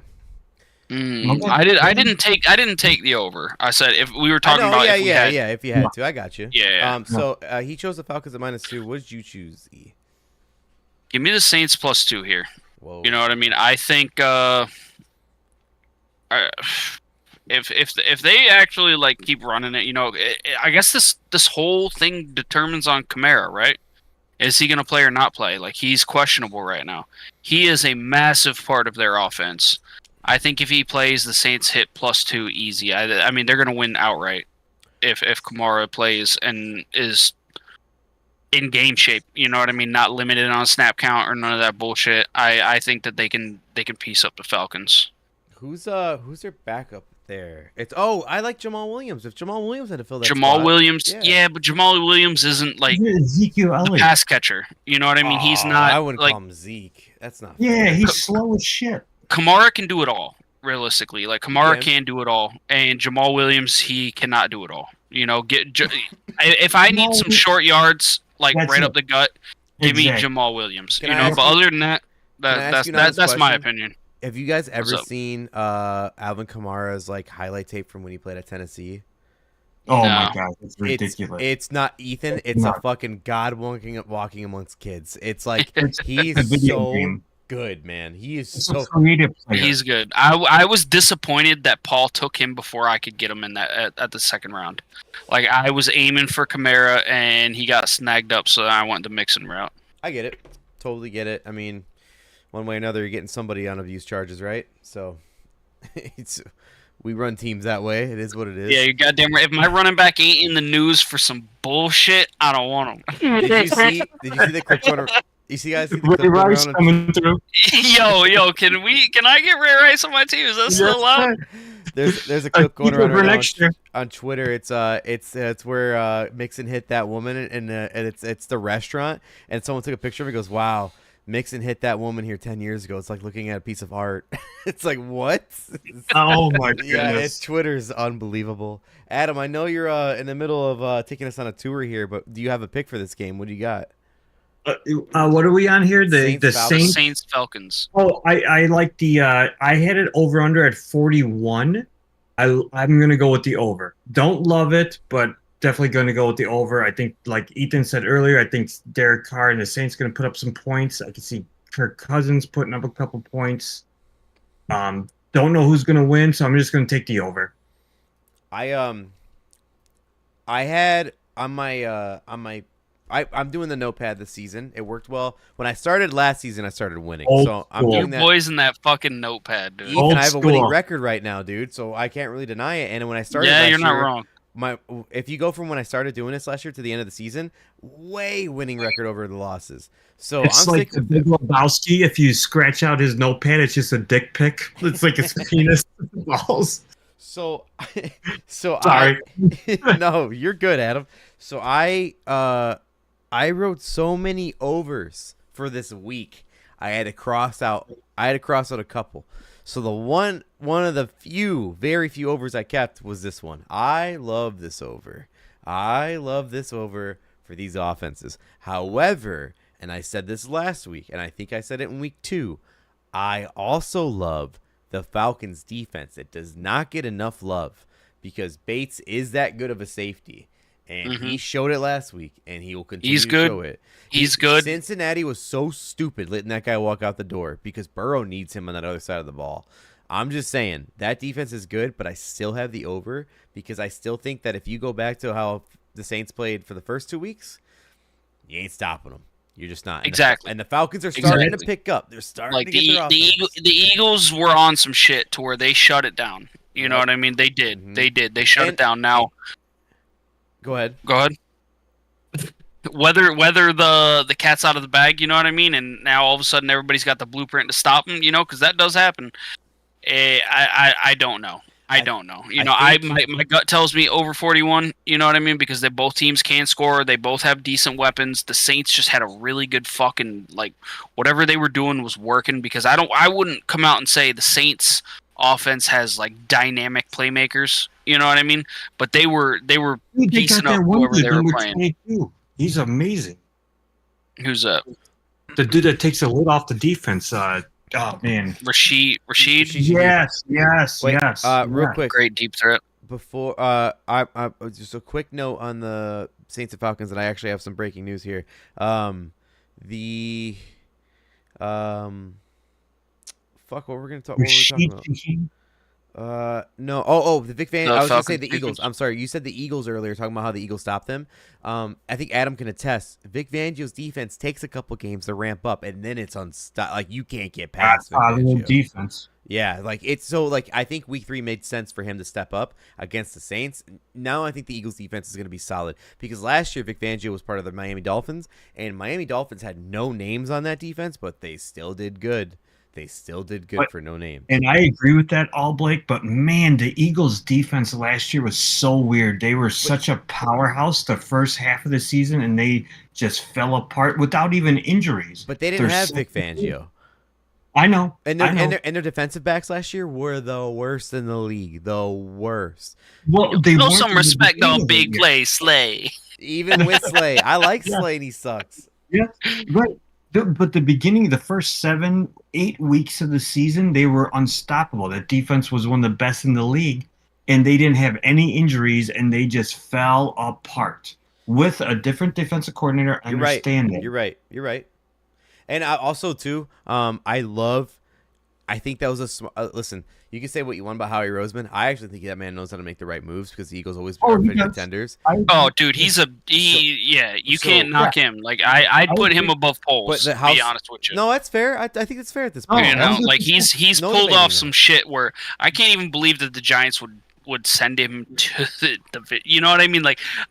That was wild to me. I think Howie Roseman's only mistake ever was Carson Wentz. Truly, I think that's his only mistake. No, Jalen Rager. Oh, I think that was worse than Carson. That was a bad one. That was a bad one. He fumbled the ball there. They could have had fucking Justin Jefferson. Correction. Dude. Yes. Okay. So, take away. Let's get away from that. Right. I have some breaking news here for a second. This is from Sham Sharani. Now that Woj bomb is gone. now that Woj is now officially retired, I got some breaking news from Shams. Karl Anthony Towns nearing a trade to the New York Knicks. Whoa! As of this moment, that's actually pretty big news in the NBA world. Dude, we got hockey and NBA coming up. I'm actually kind of excited about that. I am too. Yeah. So the Knicks are nearing a trade to the Timberwolves to send Julius Randle and Dante DiVincenzo to Minnesota for Karl Anthony Towns. I like the Timberwolves, and I don't like that deal at all. I don't either. That's a bad trade. Julius Randle. Julius Randle's like a bull in a china shop. Adam, hear me out. He gets the ball. You're right. I was gonna say though, do you think that they're doing this for 2 reasons? One, contract, money. Right. We got to know what the contracts are. 100%. And 2, Anthony Edwards. This is your team. What do you want? Oh, you got to build around him. Exactly. Right. So they're freeing up money and stuff. You remember Jimmy Butler with the Timberwolves called out Karl Anthony Towns in practice, actually got into a fist fight. Yep. So maybe, that's what it's about. Papelbon, Bryce Harper. Okay. Anthony Edwards seeing the same thing that Karl Anthony Towns ain't fully invested. We thought that disappeared because he really turned it around the last year, Karl Anthony Towns, but maybe that was a facade, just played well. Yeah, Eric. Eric says in the chat, you guys need an egg timer, maybe set for 5 minutes each pick. No, this is the fun of it. Dude. Sometimes you get 3 hours, sometimes you get an hour and a half, man. Hey, it is what it is. Adam, we do this every week. Breaking news just happened. What can you do? That's breaking news. That's sometimes, crazy. Dude. Sometimes we go off on fucking rants. Like you So- catch D with the Packers, you're there for 45 minutes. You know what I I mean? love it. Oh. My Bass Pro Menard shopping friend. White D. No, but for real, So this this is what it's got to be. this is a It's show. got to be that Karl Anthony Towns is not fully invested. He's not really invested into winning basketball. That's why Jimmy Butler wanted to punch his ass out in practice. So I think that on top of Anthony Edwards, like, hey, do you think that if we get rid of this contract, we give you a little more money, and then we send someone that you want, we can win? And he's like, yep. So now I you can see got that. Julius I can see that. Randle next to Rudy Gobert. I actually don't hate that because of the best of both No. worlds for big men. Because Right. Karl Anthony Towns, Rudy Gobert is like the same big man. Same But if thing. you, Right. but one's older, one's younger. But if you put Right. Gobert next to Randall, you get the not as tall but the more Mm-hmm. powerful box out. Like he's like a bigger. Yeah. He's like a bigger. You're adding to the wall. Yeah, You know what I mean? He's a bigger Draymond Green. He's a bigger Draymond. Draymond Right. plays. Randall plays like that, but bigger because he's a bigger guy. And Randall's a weird player, but he's got an outside shot. Thibodeau almost killed him. Thibodeau almost kills everybody, dude. Yeah. But yeah, breaking news. So nearing a trade. You heard it here first. Other than Shams. All I right. like the T-Wolves, man. Yeah, I do too. All right, I love what's the the- jerseys. It's kind of like my Western Conference team. What's D's pick for this? Let's hop back over to the D picks. has over 41 with Adam and I. So over Okay. 41. So all of us were leaning on the over, you know? Adam, Okay. I'll say this. My old And team. he's going to be 6-3. Adam, I'll say this. My old team in the Western Conference used to be the Warriors because of Monte Ellis, Baron Davis, Al Harrington, Steven Dude, Jackson. I remember when we used to play Mhm. that NBA. What the hell was it? It was like one of those years NBA on the Xbox over at my house. I would love playing with the Bucks because of Monte Ellis and Ooh. Brandon Jennings. Michael Like Red. that was a good pairing. Maybe Red was too old for that. I don't know. But yeah, no. Bucks always had 6 jerseys too. I love the Bucks Always. uniforms and stuff. I love it. It's so sick. My team on the NBA was always whoever Steven Jackson was on. Yes. That is my fucking guy. Or, Original gangster. What's the name of the kid out of high school? Francis. Steve. From the Rockets. Yes. Is it Steve Francis? Why did I want to say Steven I want Francis? to say that too. But he was a fucking Yes, he was a freak. yeah. Also, Gerald Green was my favorite player to ever play with on NBA games. Boston, Minnesota didn't matter. He was he could shoot threes and he could dunk. That's all I wanted. Do you guys remember Eddie Robinson when the Bears signed? Oh, when the Bulls signed him? Yeah. Dude, Yeah. the best part was PlayStation 3 came out and Eddie Robinson signed this huge, massive max deal. And they were showing him like a local like Chicago sports channel. I was like almost like MTV Cribs. They're showing him, and him and his boys are playing games. He got this $60 million deal, and they're all playing PlayStation 2. Like, dude, PlayStation 3 came out, bro. I love it. I love it. You All can right. go to bed, Eric. All right, we're going to the next one, boys. Next one, 3-0 Vikings against the 2-1 Packers. I got heavy feelings about this one. Packers are favored by 2.5. Over-unders at 43.5. Listen, we kind of already know what D's going to pick, so let's go to E. E, what do you got? Two thoughts went through my head on this one. Well, let's make that 3. The first thought is the Vikings are fucking this year. The Vikings are doing pretty damn well. Where did this come from? I don't know. Brian Flores, maybe, was he there last year? Or is this was there his last first year. year with the No, he was there Vikings last defense? year. Okay. Well, they're playing well. You know, Sam Darnold coming in doing pretty damn good. Second thought here is they started off a little too hot. You know, I think a fall from grace is coming. And third thought is Green Bay at home. You know, give me Green Bay 2.5 here. I think Green Bay is going to be able to beat them. They're division rivals. This is going to be with or without Jordan Love because I don't know the situation on that. I think Willis can still get them a dub. I think he can still get them a dub. Yeah, just give me Green Bay at home by a field goal. These guys play each other fucking consistently. You know what I mean? I think Green Bay will catch this dub. All right, Adam. Then I go to you. What do you got for the people across the state? I agree with everything Ethan just said, and the the pick is the Packers at home. So I'm taking the Vikings money line. And I think that ironically enough, if Jordan Love comes back, I like the Vikings even more. Not because I'm not a believer in Jordan Love. Jordan Love's huge upgrade from Malik Willis, but how stable is that knee going to be? And the mindset of the team. Like, hey, we just got through 2 weeks of our backup and we were able to win. Now Jordan Love's back. Are they going to take a step off the gas pedal? Vikings going to go in there, do what they're doing, and get that win. Yeah. I don't love this pick, but I think I'm going to go with the Vikings. Nate says, I'm back. Nate's back in the chat. Listen, I've chosen. If that makes any sense. I went back to back with my boy, Mono Man. He won in week 2. He covered in week 3 as well. He's going to cover in week 4. I've got the Vikings +3. I got it at +3. 4 was 2.5. I'm just sticking with it. If I have to buy it, I have to buy it, but it's still under 200. Anyways, I got. I'm taking Mono Man 3 weeks in a row. That's my boy Darnold doing it for representing. So yeah, I'll take him against the Packers. I think the Packers win less than 3 points. I got Vikings covering for sure. Like, do you have it? What I picked? I'm trying to look through my notes. If I picked Vikings money line. Money line. Okay. Yeah. Fucking A. Hammer the Vikings. He said, "Don't even give me the points. Give me money line, dude." He picked the Darren move. Darren went Packers on -3 though, and then Nate's in the chat, but Nate took the Packers -3 as well. So chooses against the Bears. He picks the Packers. We know where he stands. We get it. It's cool. Makes sense. Not a homer at all. No. All right. So I'm gonna move on from this game. He goes still out hunting. Yeah, get it, boy. All right.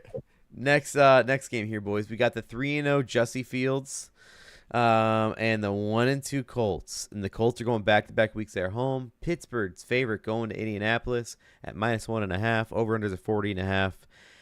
Adam, are you a Jussie rider, or are you picking the Colts? You going over? You going under? What are you doing for this one? I am a huge fan of Justin Fields. I wish him nothing but success after the Bears, traded him away. They did right by him, trade him to the team he wanted to go to. It was all about Caleb Williams, rightfully so.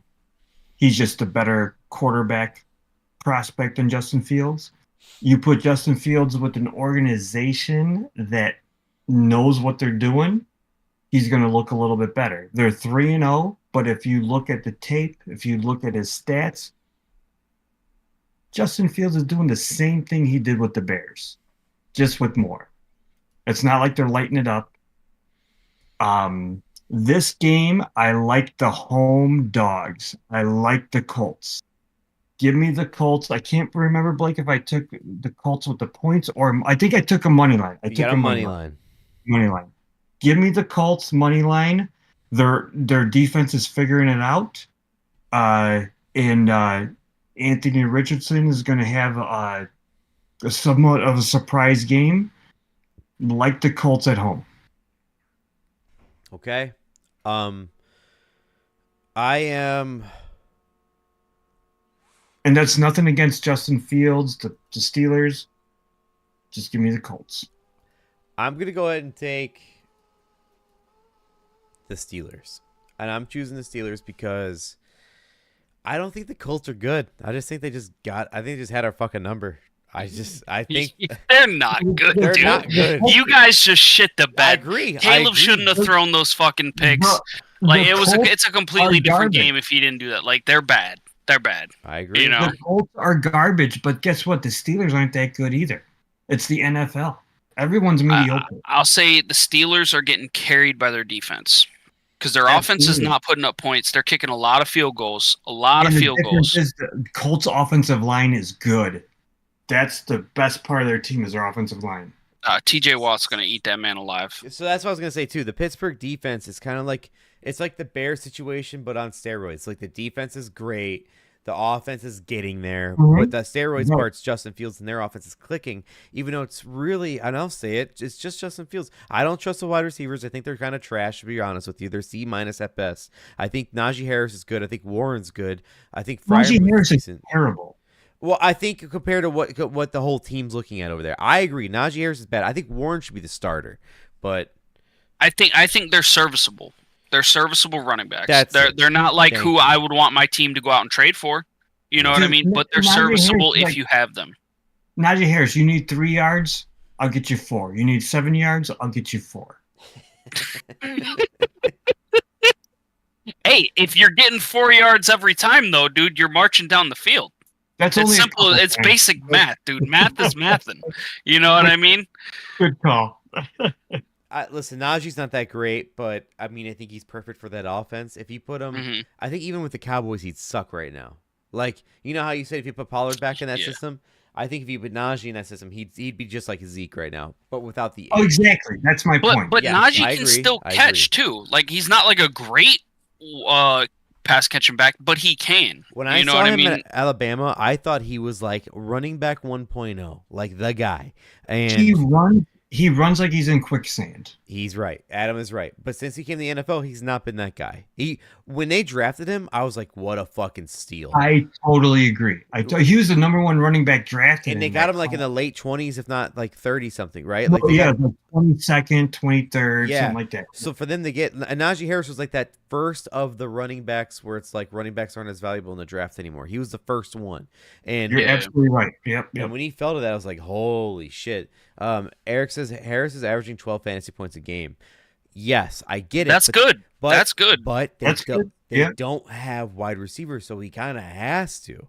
Yeah, they got Pickens, and that's pretty much it. They got rid of Deontay Johnson. But then again, Justin Fields ain't fucking throwing the ball. But you know what I mean? Pickens Like, is your star. He's a B minus at best around the league. yeah, he's getting targets. You know what I mean? And Pickens is actually not bad long game. What You know what I mean? Like he's decent outfield. the Steelers, But their wide receiver core right now reminds me of the typical Bears wide receiver core, where it's like our best receiver is like a B, and everyone else is not as good. Other than when we had Marshall that one time and Alshon, like that, those were the rare years. But if looking back on the Bears, if we always had like a B, and then everyone else, like last year's a good example of that too. Other than DJ Moore is an A minus, but well, for as long as I can remember, the Steelers are just gritty. You know what I mean? Like that they will run the fucking ball. And now that they got Justin Fields is running the ball. You know what I mean? So it's nothing different. Steelers defense has always been great. You know, it makes me sick that they're undefeated. You know what I mean? Because like, let me get these guys' picks out of the way, and we'll go to yours. Yeah. Let me get Darren. It's Darren, early in the season, it'll all even out. so, well, listen, Adam. If we know one thing about Mike Tomlin, he never finishes. we've been negative. saying it for a long time. He's 50-50 or plus, dude. Yep. Dude, the Steelers organization and Mike Tomlin, they had Eric, I would go Five? Pickens. Yeah, 5 head coaches in their existence, right? 5 head coaches in what, 60? That's wild. Yeah. That's actually wild. it was. We'll go through that in 1 decade. Like, that's the problem. Like, You're not wrong, dude. no, I'm not. This is what keeps me up at Oh, night. that sucks for you guys, dude. I That have to go to my sucks. psychologist. They give me a teddy bear. Don't worry, that says, we'll be "Where did there. they hurt I'll be you?" I there say, soon too, "Everywhere." boys. You know. Adam, Eric says in the chat, Pickens or Darnell Mooney. I'd go Pickens. Oh, Pickens. Darnell Mooney's done. After that injury he had, he's done. He lost a complete step and all that. I think he's actually starting to hit a groove with the Falcons based on what they were trying to use him for in the long range, I'll long keep an game. open mind. I'll keep an open mind. about We'll that. see at the end of the season. We'll He- see at the end of the season. You know. Him and Ray McLeod are the examples of, hey, everyone's double covering Pitts and London, so you guys got to get Let's the ball. just yeah. That's I it. get that. I get that. Mooney is that guy. Darnell Mooney, when he was like in his prime with the Bears' first 2 years, he was a badass. He was taking hits. He was flying around the field. That disappeared. I can't remember the It's like injury. it's like Eddie Jackson. When Eddie Jackson switches number, different guy. Oh, I see his house is still for sale. If you guys want to cruise on by, we could go halvesies on it. Real quick. Nate has The Steelers -2. E, what do you have for this game? Like I said, it makes me sick that the Steelers are undefeated. It's just like the mediocrity that has been following them. You know what I mean? And that they're one of the handful of teams that are undefeated right now, and they're not like lighting up the scoreboard. They're just getting by is how they're winning. They're just beating the other teams. They're not blowing anybody out. They're just beating them. And I think you look at the Colts, you're like, fuck, this is another game where they can fucking just beat the Colts. You know, so I got the Steelers -1.5. I think TJ Watt is phenomenal. You know what I mean? He's definitely going to be getting after Anthony Richardson. The Colts, I'd love to see some Jonathan Taylor. Like, he started doing some work against you guys. But I don't know if they're going to have the same success against the Steelers, you know. And from what I've seen, Anthony Richardson throwing the ball a couple times, he looks fucking amazing. Throwing the deep ball to Alec Pierce, you're like, oh my god, that looks great. And then the next play, he throws a dumbass interception, and it's like, what is going on here? There's way too inconsistent. Way too inconsistent. The first week, I was like, oh, Anthony Richardson might be good.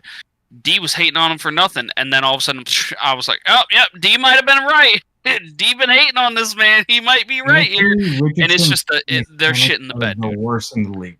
The worst. Yeah. Listen, I watched him play at Florida because I still watch Florida Gator games for some sick, twisted reason. I already have a Bears franchise in NFL, and I have the same thing in the college football. It sucks. It sucks to watch, but it is what it is. He's like, and no offense, Adam, I'm sorry, because at the time you were really for him, and I even told you that night I wasn't a big Mitch guy, but he's like Mitch.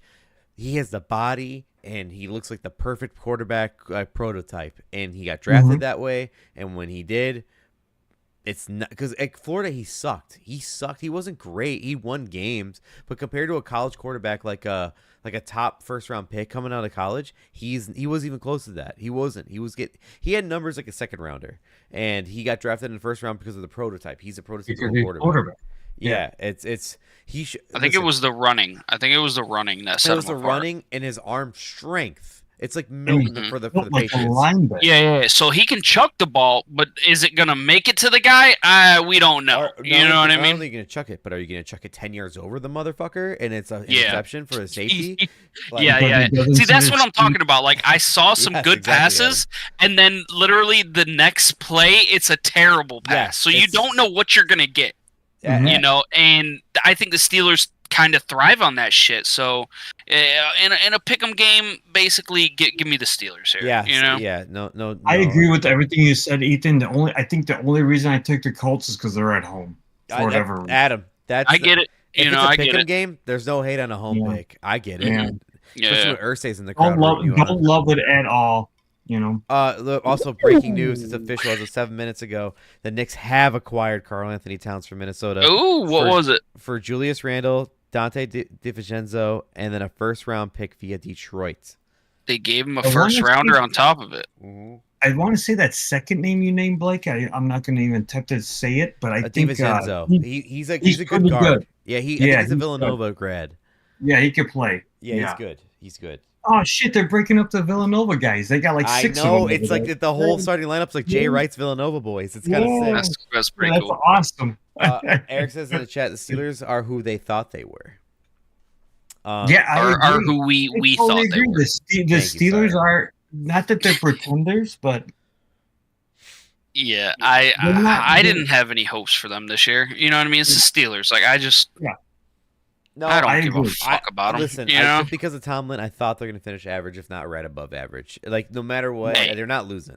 They're not losing. Hey, all I got to say is, now that they're 3-0, a Steelers Super Bowl win might not be the worst thing in the world, boys, if you recall. Adam, might not be the worst thing in the world. We have a bet. We have a bet out there. If the Steelers win the Super Bowl with Rusty Ryder Wilson on that team. Mr. Seal. Darren has to get a tramp stamp of either the number. What is it? It's like it's him holding. It's Russell Wilson holding the dangerous sub. I thought it was like just like the Dangerous sandwich, like something with his number in it or something like that. and then he decided he wanted it to be a tramp stamp. Yes. So Darren, since I'm now a part of this, does that mean the white Darren has to also get the tramp? actually, yes, you're correct. Maybe. Breaking Yeah, we might news, have to yes. incorporate that. I'm in with you, Darren. I'm in. I'll get it. It's official. Yeah, so I don't know if when Russell Wilson is like healthy, because I don't think he's healthy still yet. Are they going to swap him out after Justin Fields is 3-0? The last thing I heard can't. from Tomlin, I just talked to him last night. He said that Justin Fields is not the full-time starter. They're not going to name him. I called him up yesterday. Did you hear what Justin Fields said when the reporters asked him? They said, "How do you feel that after being 3-0, you're still listed as QB2?" He goes, "Are you asking me as?" He said something on the lines of, I'm paraphrasing, "You're asking me what's on the list or what's on the field? I'm all right." Nice. And it's like, damn, that's cold. I love Justin Fields. He's He said good things about Caleb in his interview he had on the Hayward podcast. He said good things about Caleb, and he kind of said something about it's like the organization of the Bears. And if that's if I didn't listen to the actual podcast, I saw the notes. But if that's true, then like fucking I get it. It's the McCaskies. Yeah, I think sometimes they might be like trying to put him in a position where he says some shit. You know what I mean? Like they're trying him. You know, the one thing I will say about Justin Fields, which I didn't get, because he does everything right with the team and being a teammate, but why is he so standoffish with the media? Yeah, I could tell you why, Adam. He built even when he first came to the Bears, he was standoffish with the media. Adam, but he was like that in college though, because his dad's a cop. He's got like military kind of back but this is your profession. You know, I got nothing wrong with it, dude. I got nothing wrong with it, dude. Like if you want to come in there and pull a Marshawn, you know, like you don't want to fucking talk to him, like I don't but give it a doesn't shit, help. You know? It doesn't help his cause. No, We're talking weird. about a quarterback of a franchise. Yeah, so what Adam's saying I get you. For a quarterback, he's weird. Like whatever, he's like a normal player, but for a quarterback, he's just like he's a robot. He's it's not like emotion. He's not pumped. He's not sad. He's not happy. He's just I don't give a I thought that's just what you guys did to him. No, he's like that's Ohio State. We touched him inappropriately. Allegedly. On to the next game. Let's go. But I don't give a shit about his body language or anything that on the sidelines. I'm talking about in his press conferences. Yeah, take advantage of that. You're the head of a football team. That's my. Oh wait, yeah. Carl Anthony Towns tweeted out just 3 dots. He might not be happy about this, Adam. Oh shit. He might not be happy about this. They're ready to play about 56 minutes a game, where there's only 48 minutes of the game. Not good. Not looking good. Okay. Let's go on to the next game, boys. Next game we got on the docket here. It's the Broncos at 1-2. They're going to Rodgers' house, his friendly little neighborhood of 2-1 Jets. I hate this game. I hate this game so much. As of last time I had the point spread on here, it was Jets -7.5. Obviously, your picks might be different. It's okay. Over-unders at 39.5. I'm going to start this one off with myself. I'm taking the Jets -7 because of 2 reasons. 2. 1. Nathaniel Hackett got fired from the Broncos, and he fucking hates him. However, he already faced him last year, and Rodgers was hurt, and they won. So would you say he got his revenge? Sure. However, Rodgers said around the Pat McAfee time or something, I really, really, really wish I could have helped Hackett get the revenge on the Broncos. I like that. So since Rodgers is saying it, and now he's finally playing that game against the Broncos, they're going balls deep at home against the Broncos. Hands down. Give me 7. Fuck it. I'll take an alternate of 12. I don't give a fuck. I like that. Hackett's a fucking weird dude, so spiteful is in his vocabulary. Yeah, he's an idiot, but he's a weird dude. I think I'm gonna pull you from last week about the revenge. I'm gonna swap it up whenever you get to me. I'm gonna swap it up. Okay, but anyways, I like that. Rodgers said he really wished he could have played that game for Hackett to get his revenge. And now we know Rodgers is a spiteful motherfucker. Also, we know that. Breaking news. I don't know if you guys heard this yet. If you've seen this, you heard about this. Fucking Rodgers. There's reports that Wilson and him had some what do you want to call it? Not like arguments, but like whatever's the subtle version of that. They had it in the preseason, and there now people are saying, oh, he's not throwing to Wilson, he's only throwing to Lazard. You think he's a grudge guy or what? I'm just saying, do you think he's a grudge guy? I'm just saying, like, isn't that like the first round wide receiver that he's ever thrown a touchdown to? Was it Garrett Wilson? Yes. Right. Yeah, I think so. Like, he's the first round wide receiver that's caught a pass from Aaron Rodgers. And I will say that I think Garrett Wilson is better than Allen Lazard. And why is Allen Lazard getting so many fucking looks, dude? Real quick, I did a live bet on Allen Lazard week 2. I think it was week 2 to get a live touchdown. You hit that? I bet $10. It won me 160. Yeah, it was a nice hit. Crazy. Yeah. Yeah, there's no way around it. He's a fucking grudge guy, dude. I'm going to Darren. Darren shockingly chose the under 39.5. The under, not his boy the Rodgers, but the under. Nate chose the Jets -7.5. Again, I bought the half a point. I can live with that. Ethan, what's your pick for this game? So I had the Broncos solely because what they just did to the Bucks.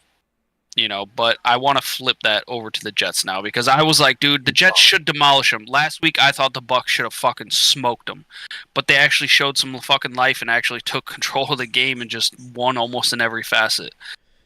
I think that the Jets defense is a lot better than the Bucs defense. That's a known fact, and give me an official swap here. Give me an official swap. What'd you have the Broncos at?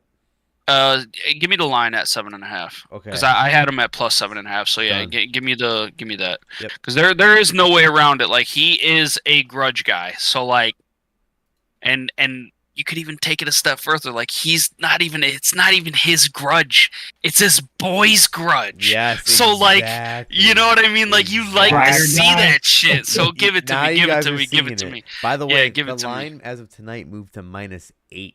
Just a heads up. That's what I have it at. Yeah, slap me at the 7.5. I got it. I'm sticking on my 7.5. All right, so E flipped his pick to the Jets, which is awesome. We love to see live switches. It's kind of fun. Adam, I'll have to make sure I denote that.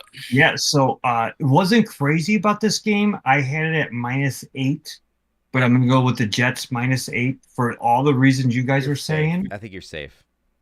And I just see the Jets winning by double digits. The Broncos are trash. Bo Nix against that Jets defense ain't going to do shit. That Jets defense fucks. Yeah, dude. Rodgers looked so good last week. He's got that arm. He was rolling out, got the mobility back. Dude, Wilson, that wide receiver Wilson's out of this world. That's other than Devontae Adams, that's the best weapon Rodgers ever played with. Agreed. The more I think about this game, when I first picked it, I wasn't too confident. The more I think about it, I'm loving it. Jets -8, and Dude, yeah.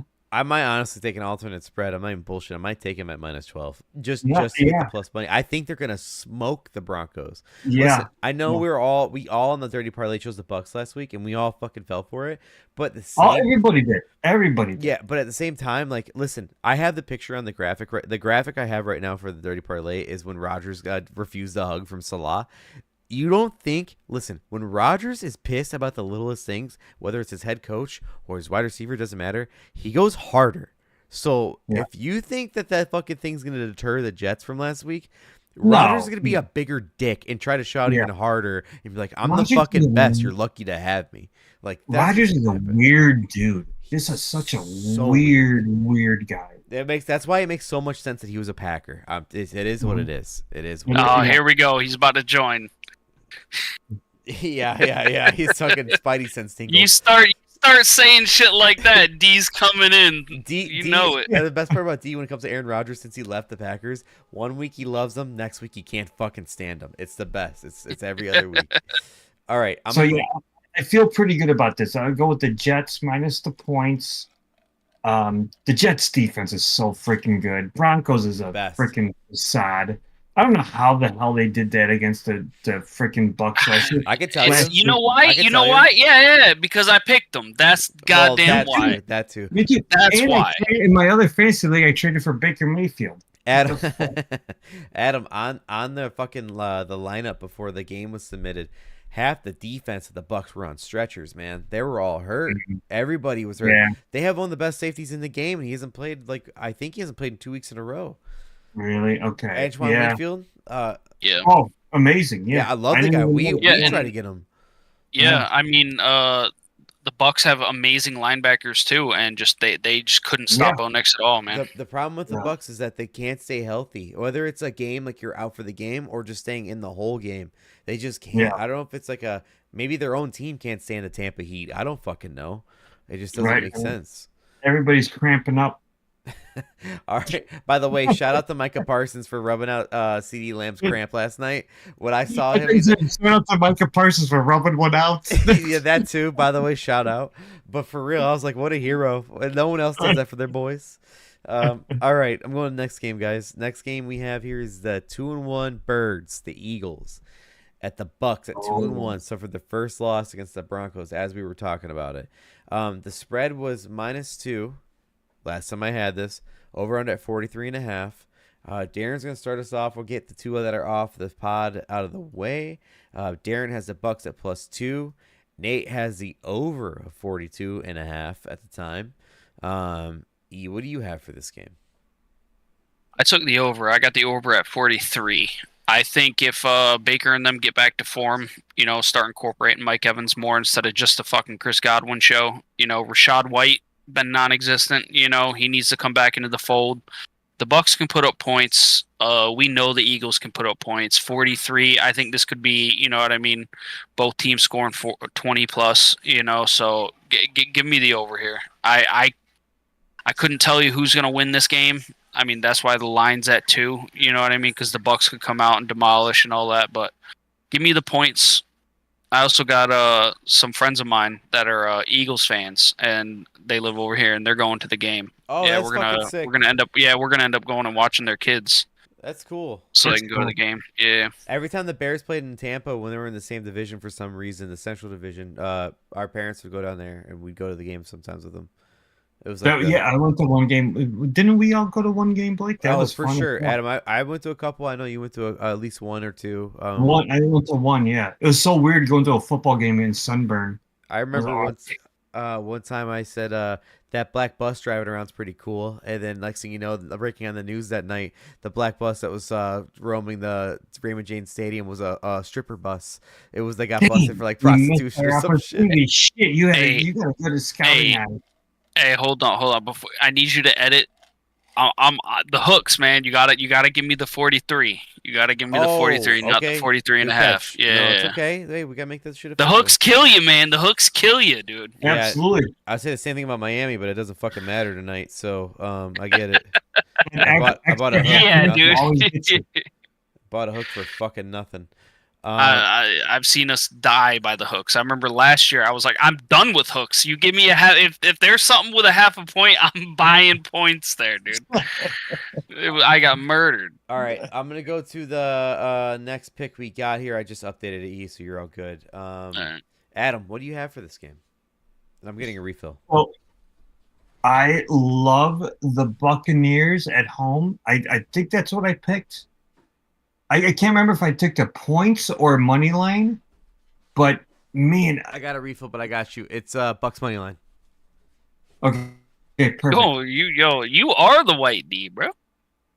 So the Eagles are a fraud. What's up with Jalen Hurts, dude? What's up with him? He's inaccurate as hell. He had that one good year, one great year, then all of a sudden he can't find a wide receiver to save his life. And that defense, I'm telling you, I know Vic Fangio now is their defensive coordinator, but I'm going to take the Bucks at home. Probably wishful thinking because I just traded for Baker Mayfield in another thing. There you go. There it is. But give me the Bucks at home. I have it as -1.5, but I don't know if that's Eagles or Bucks. I think that line is favoring the Eagles. I think the Bucks are plus. Yes. So, you know what? I got the Bucks money line then. That's what I got. Yep. Bucks okay. Money line. Yep. That's what he's got you down as. Yeah. Shout out to Eric in the chat. Says Blake was 10 years old and he remembers a stripper bus at a football game. Damn right. Never forget it. Oh yeah. You gotta remember the important things in life. You know what I'm saying? Totally got laid. Adam took Bucks money line. I think Bucks money line. I think Adam is 100% wrong. Watch out for them birds. Them birds at -2. Like, what's up with Jalen Hurts, bro? He had that great year, 2 years ago? Ever since then, he's been inaccurate as hell. He can't fucking find a receiver to save his life. You can have Jalen Hurts play that offense, and you can still win games. Jalen Hurts is not the same Jalen Hurts. You know what it is, Adam? I can tell you right now. I got it. Here's what it is. What you saw Jalen Hurts being drafted as was Jalen Hurts from Oklahoma. What he is now is Jalen Hurts from Alabama. Right. Inaccurate. Can't do shit. He can get you a few yards on his feet, whether it's a push, whether it's a runaround. But they don't need that because they got Saquon now, They don't. dude. But that's exactly the that problem. man is a fucking monster. That's why Adam's right. What's wrong with him? He's not the same thing he was last year because he did all the running last year. Now you have Saquon. What if I don't want to go back to the Bears too much, but what if the Bears had the Eagles' offensive line? Fuck. That's not. You can't do that. That's not fair. God. Don't even put that in the world. Quit dreaming, bro. Quit dreaming. Cool. You can't. We can't have that. Things aren't that well for us, Adam. But anyways, so I would do anything for that. I would get knee pads for that. So I got Eagles -2. There he is. There we missed him. Nate's got the over. E has the over. Adam has Bucks money line. We'll go on to the next game, guys. Next game we got on the docket. It's the Bengals at 0-3. Huh? What? 0-3? Yeah, against the Panthers at 1-2. The Red Rifle is revived himself back from the dead. Cincinnati is -4.5 going to Carolina. And guys, revenge game for Andy Dalton. Revenge game. I'll start this one off with Nate. Over-unders at 46.5, by the way. Nate chose the Bengals -4.5. E, what do you have for this game? I'll say I don't think this is an Andy Dalton revenge game because Andy Dalton had so fucking long with the Bengals to do his thing, and I don't think that the Bengals fucked him. I mean, that's just my opinion. I got Cincinnati at 4.5. They have to right the ship right now, or they're done for the season. Like what you said before, like this is me for the Bengals. Like if they lose this game and they go 0-4, this season's a fucking wash. Like I'm positive, dude. Like I thought that the Bengals were going to come into this season and actually like be good. I thought that this was going to be, Joe Burrow's healthy, the team's going to be clicking. Here we go. And I was fucking dead wrong, dude. They're just losing games, man. They just lost to Washington. I mean, their defense is just non-existent. They didn't give it. I think they scored on every possession, like kick, field goal, touchdown, whatever, every possession. I don't know, man. I don't know. They have to right the ship. Give me the Bengals here. I mean, 5 points. 4.5. The Panthers were terrible. They made a switch to Andy Dalton. All of a sudden, there was life there. There was life. They got a dub. Maybe it was Bryce Young. This week, we'll see whether or not it was Bryce Young. All right, that's my take on it. Makes sense to me. I get where you're coming from. Eric in the chat says Burrow has been bad since the sex change. Listen, blonde hair. You're close. There's pictures going around of him arriving to the games. They said lesbian Burrow's been 0-3. Yeah, dude. They're like, I'm seeing like pics of Ellen DeGeneres and be like, damn, yes. Joe Burrow's wilding out. All right, Adam, what do you got for Joe this game? Burrow in 3? So the problem with the Bengals is their defense. Just like Ethan said, their defense is trash. It's terrible. But that being said, the pick of the week for me, the lock of the week is the Bengals -4.5. It's an easy bet.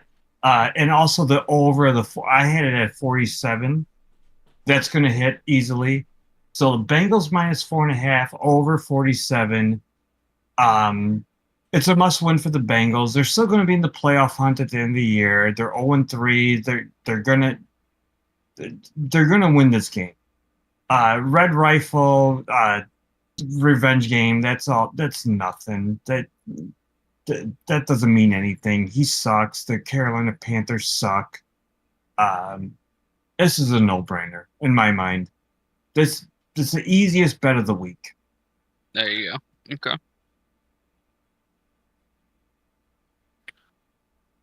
Yeah, I think like all of a sudden last week we saw a good Deontay Johnson game, and they were like, "Oh, the whole problem was Bryce Young." No, we're gonna see this week whether or not that was a fluke. Everyone was just amped up because there was a change. But if they go back to just getting murdered right now, then it for sure wasn't Bryce Young's fault. And I mean, the way that they just benched this dude on week 4, for Andy Dalton, or no, it was week 3. Sorry, week 3. Right.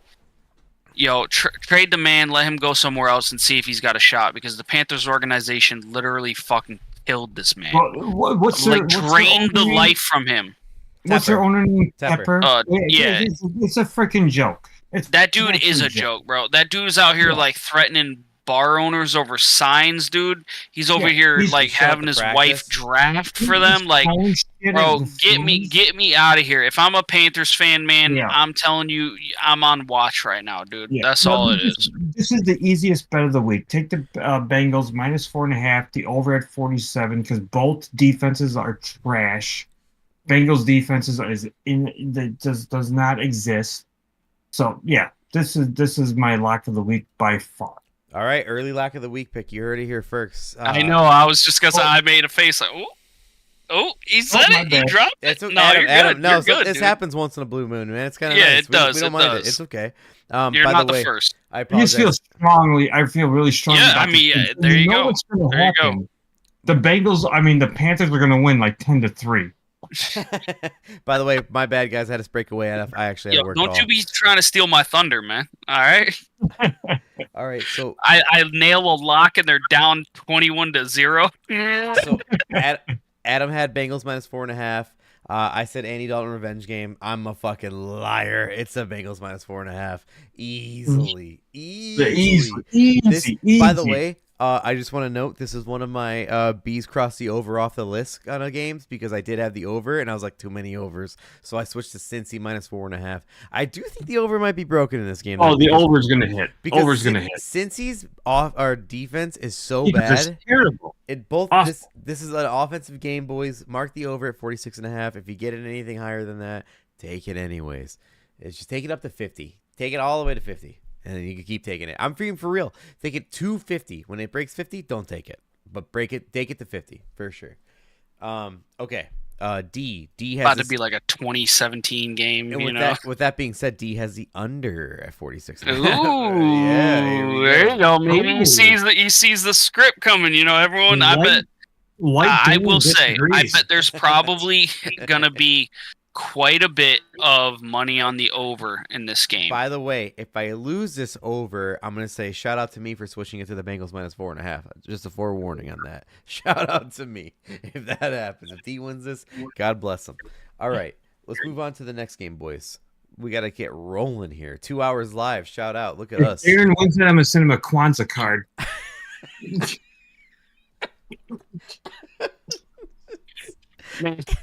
I love it. That is so perfect. Thank you for that. Thank you so much, Adam. All right, 0-3 Jags against the 2-1 Texans. Houston is favored by 6. Last time I updated the fucking spreads here. Over under 45.5. You know what? If you want to talk about the Texans, we got to start with the Stroud boy. E, what do you have for this one? I am rolling Stroud boys. Texans -6 here. They just got manhandled by the Vikings. I don't see that happening twice. The Jags are coming off a short week. The Jags are terrible. Stroud has a pretty damn good record against the Jags, and I think he's only played them twice. Yeah, because last year was his rookie year. I had to go look at it actually here.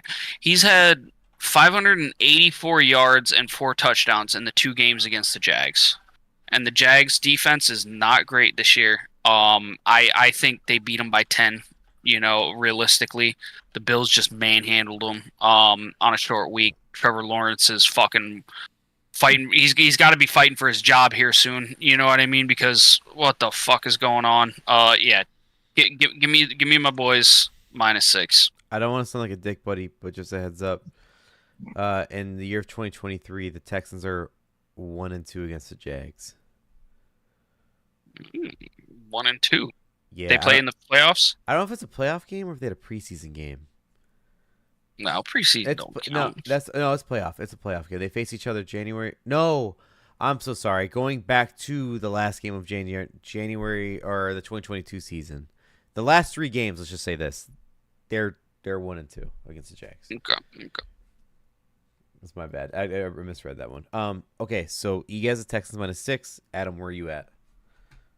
I agree with everything E just said. I'm going to take Texans -6.5. I don't feel that's what I had it at 6.5. Yep. I don't feel too confident in it. But what the hell's going on with the Jaguars? Seriously, what is going on with them? They're bad. They look horrible.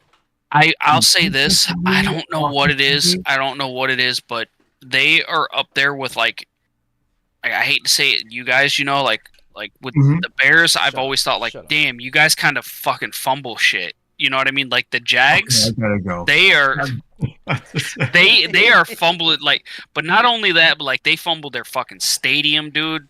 The fucking owners on some bullshit with the city, making them pay for the new renovation, and it's just renovations to the city. Like they're borrowing against pensions. That's Sean Town. He's from Southern Illinois. Dude, he's out here fucking swindling the city of Jacksonville, and their organization. I don't know what's going on, dude. And they're playing like pure ass. I actually respect their coach, Peterson. That's who I want the Bears to hire. Peterson ain't bad, but they're going totally the opposite, wrong direction. I think Trevor Lawrence is a good quarterback prospect. Maybe I'm totally wrong. Maybe not great, but give me the Texans -6.5. And yeah, I mean, all right. So Jags look horrible, man. I'll say it. So, I'm picking this game as the Jags. I'm sorry, the Texans -6, because the Jags are that bad.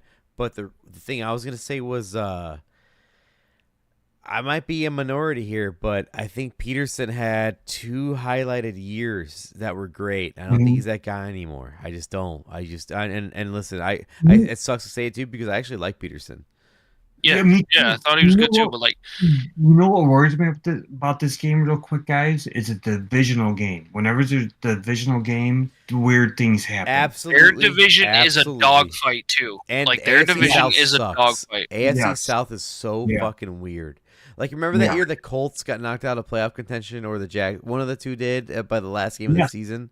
Yeah, it was the Texans that took it by the last game of the season. It was last year. They were fighting for it. The Colts went to Jacksonville.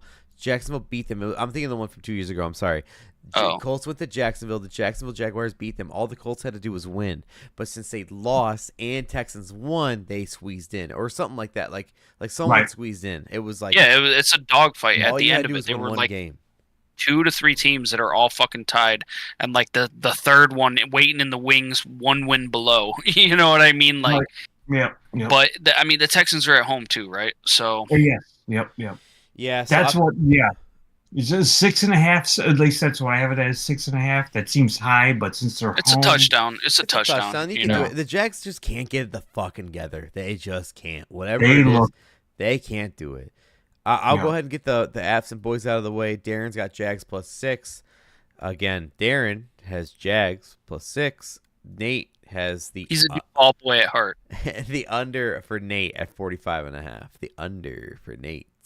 Good bet. I like the under. We got Eric saying that last week is the first week they passed to Kirk more than once. Yeah, Christian Kirk is not getting anywhere from there. It's all the rookies. Non-existent. Yeah. Brian Thomas. Brian, Jr. I think of the old tight end from the Washington. And he's good.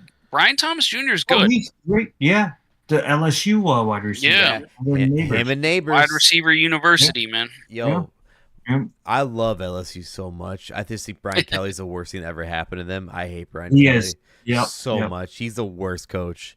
Worst. Remember when he tried to do that fake Louisiana accent? This is my family. And he's from fucking New England. Like, yeah, come on, dude. Shut up. Yo, I missed the thing that Eric said before. He said 2 hours. That egg timer is looking good. Hell yeah. That's all popping up for me now, my too. bad, Eric. Yeah. No, Adam, we do this every week, Adam. Don't you worry. We just have fun. Yeah, That's we've had some long ones, dude. It's and all we've right. had some sloppy ones too, man. So I'm having a good time tonight, boys. Week 1 was probably one of my favorites, and we were sloppy. Adam, I'm Nice. glad. Week 1 was an all-time book market fucking It was week. good. It was good. That was one of our best weeks we've ever had. We were all just over the top, ready. The NFL's back. Beautiful. Got fucked up on the It's stream. Christmas, you know. This is what we've been waiting. We were all drinking was. from bottles. We were all drinking from bottles at that point. Yeah. Darren was like, "I'm going hard because this is my last week because I got to go to work." Like, Yeah. it was a blast. Week 1 is an all-timer. In all seriousness, thank you for having me. Thank you Cheers, for being boys. on. Yes, sir. Yep, Oh yep. my god. We're Let's still keep it going. Damn, I gotta go get one. Cheers, yeah. I'll be back. Go. It's a good time. All right, Adam. So, I think I got the first pick in this one, but Okay. I'll go ahead and read this one off. What do we got?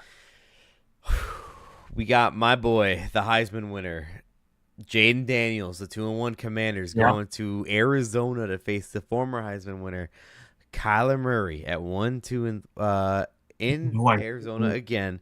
Over unders at 50 again, 5-0. 15 I know, yeah. The what was the spread, like 3.5? The spread is 3.5 for the Cardinals. So, with that being said, Adam, 3.5 for the Cardinals, over under at 50.5. Commanders 2-1, Cardinals 1-2. What are you picking? And did you see the Cardinals injury report? Trey McBride is out. A couple of offensive linemen are questionable or more limited. Sad. So sad. That sucks. What did I send you, Blake? Hold on, let me make sure. It's about to be the Harrison Jr. show. Hold on.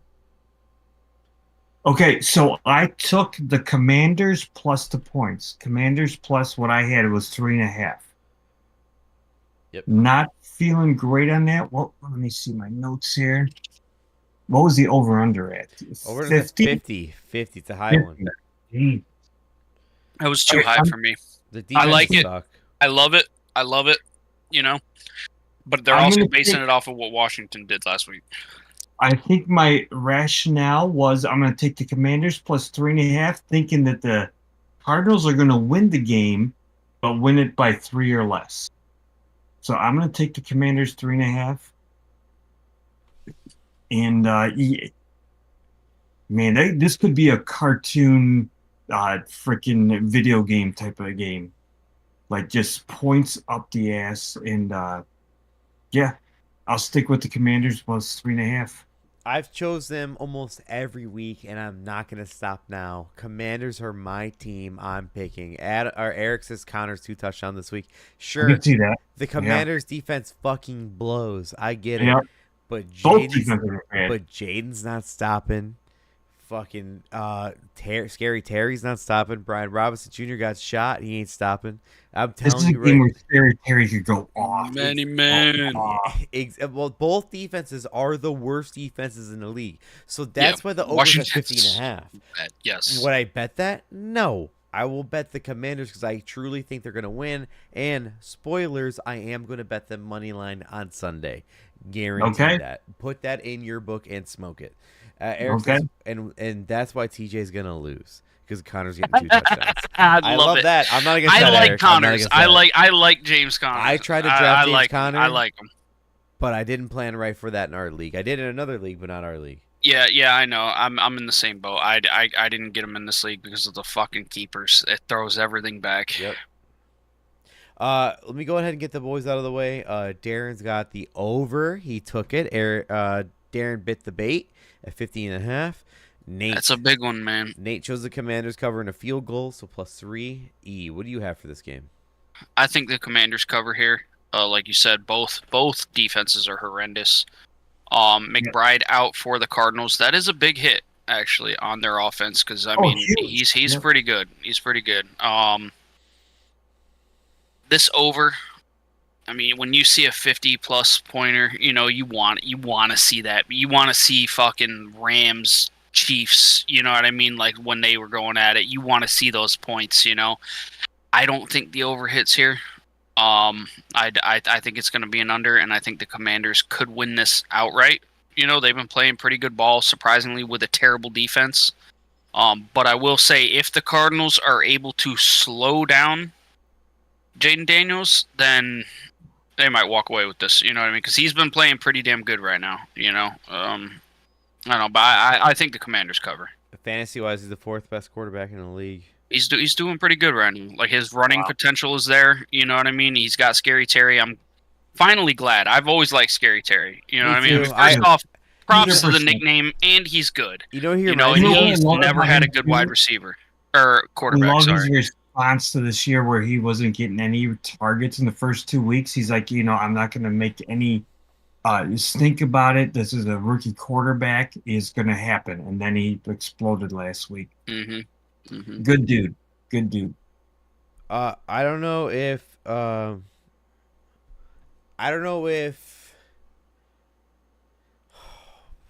lost my train of thought here. It's about Jaden Daniels. Oh no, it's about Scary Terry. I don't know if you agree with me, Ian. I don't know if you remember him because I know you're from the Buffalo area, but you're a Patriots fan. But do you remember the wide receiver Stevie Johnson? Oh, 100%, yeah. See, Stevie Johnson on the Buffalo team. Number 13. Yep, number 13. I think so. Yeah, he loved the Joker. He was like the first NFL player to like do a lot of Joker stuff. I think he is the better version of Stevie Johnson. He reminds me of the same kind of guy. He's a grinder. He always gets you yards. He can get you long yards. Yeah. He can get you the runs. He can get you screens. But he stays with his team no matter how bad the quarterback is or how new the quarterback is, and he still produces good numbers every year. Yeah, he's not a stud, but you like him. Exactly. You know what I mean? And he does work for you. You know, he does what's asked. You know, he doesn't go above and beyond. You know what I mean? Like I just don't see him being a star in the league. But would I want him on my team? Yes. You know what I mean? That's how I feel it. If he's your wide receiver 2, you're blessed. Let's put it that way. If he's your WR2, you are lucky that you have someone better than him. Lucky. But I will say Terry McLaurin or Scary Terry is much more of a number 1 than Stevie Johnson. Absolutely. I'll give you that. That's why I said Adam, he's a better version of him. Like he's 100%. He's like the 5.0, not 2.0. McClellan is very good, dude. Yes. He is freaking awesome. I'm just saying, like, my point is, like, Stevie always to me was a wide receiver 2, but if he was your wide receiver 2, like, you're lucky to have him as your wide receiver 2. Oh my god! And I think Scary Terry's the best version of that. Like, I don't think he's a 1, but compared to Johnson, yes. But if he was your 2 and you had like a DJ Moore, you'd be like, oh my god, like you can't stop me. You can't stop this offense, no matter who your quarterback is. 100%. I'm going to go to the next game, guys. The next game we got here is we got to talk about it, E. Your Patriots, they're 1-2. They're facing the 49ers also at 1-2. Huh? I'm surprised we're 1-2. The over-under's at 10. Oh, I'm sorry, 40.5. The spread is at 10. And what? Yeah. No one's scoring. Hammer it. Pack it up. Hit the overs, boys. Like an old school Bears game. the over-under is at 40.5. The spread is at 10 for the 49ers. They are home. Who's starting this one? Oh boy, it's me. Okay. Where to start with this game? I'm not happy about it, but sometimes you got to do what you got to do, and I think that this week you will see a lot of favorites dominate. I do think that there are some dogs this week that can win, but I think if you're looking at most of the league, I think it makes the most sense for the favorites to win. And the 49ers are one of them. However, this is the biggest spread of the week. The spread is 10. That's what I was going to say. I think this might be the biggest spread of the week. It is the biggest spread of the week. The spread is 10. These guys get paid to play football too. I'm taking the Patriots only because every game they've lost, they're within 5 points. So if you're giving me a spread of 10 with a hurt 49ers, I'm taking the plus 10. No doubt. I think the 49ers will definitely win. I don't question that at all. I think they will win. But have you guys ever heard of garbage time? I'm covering 10 points. I'm gonna do that. So I'm gonna go to D next. D chose the Patriots at +10 as well. Nate chose the over. Huh? What? Over 40.5 for the Patriots and the hurt 49ers. E, what do you have for this game? I didn't like this over solely because I think the 49ers will score points. I'm not sure how we're going to score against the 49ers defense. If the 49ers defense comes out and they're actually like doing work, like we put up points against Seattle's defense. Seattle's defense isn't the greatest. We beat Cincinnati because their defense is dog shit and Joe Burrow was just limp dicking all around the field. Just got ran through by the Jets. What happened with the Steelers or the 49ers last week? They lost to the Panthers because Andy Dalton's first game starting. Yeah. Yeah. they can't let that happen again. You know, Yeah. I actually took the 49ers at 10 here. I don't like it because 10 is a lot of points. I do not like taking high points like this, but I think that they will smoke us. I don't even know if this over is going to hit because I thought, how many points are we actually going to score? You know what I mean? Like, put up, what, a touchdown, a couple field goals, you know, and then the 49ers drop 30. That could happen. You know what I mean? So it could hit, but I just don't see us winning this game, and I see the potential of the 49ers blowing us out, kind of like how the Jets did, more so than us keeping it competitive. Even though there's a lot of injuries, you know, the 49ers are, I mean, they're still real well coached, you know, so that I would love to see us take a win. I'd love to see us fucking make it a competitive game, but I don't see it, man. After what fucking happened with Jacoby Brissett and throwing Drake May in at the end there, I haven't even looked to see if Jacoby's actually hurt or how he's looking right now, you know what I mean? So I don't fucking know, dude. I gotcha. Yeah, I got the 49ers here. Don't like it, but that's what I'm rolling with. Could you imagine picking against your team? I could never. Jacoby Brissett is not on the injury report right now. So he's going to start. Yeah, sounds like it. By the way, shout out to Drake May, one of your first plays, fumble. Way to go. They called me a madman. Bro, you got to draft a QB. I'm like, bitch, this dude's about to die. Adam, what do you got? Die. What do you got for this game? Get the fuck out of here, boys. In this game, I love the Patriots plus the 10.5. That's what I got them at. 49ers are going to win the game.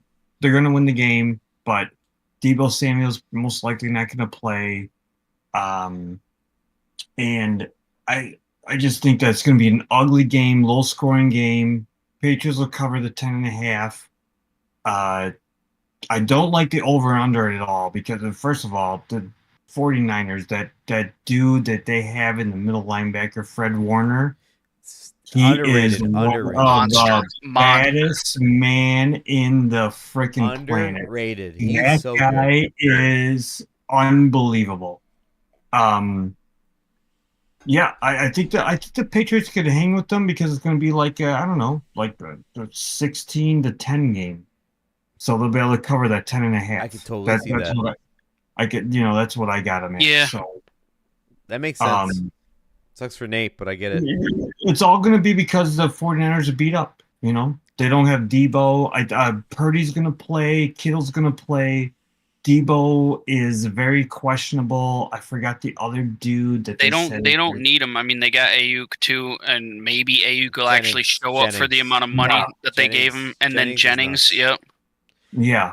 So yeah, it's going to be an ugly, nasty game. So give me the 10.5. Either way, I'll take the 10.5. Oh, so. Adam, take the points. It's the biggest spread of the week, and honestly, with these two teams, it makes the most sense. You can't when you get plus 10, you're almost obligated to take it. You know, it's wild to say. You know, because if E wasn't a Patriots fan and he lost this, I'd say I get it. But since he is a Patriots fan and he's going against his team, I don't get it. However.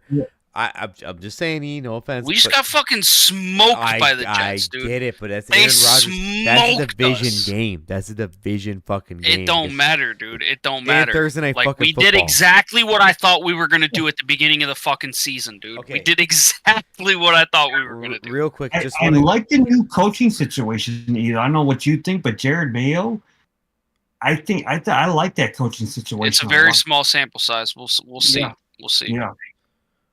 We haven't gotten to the. Have we gotten to the Raiders game yet? No. Okay, I'm gonna say that. Okay, cool.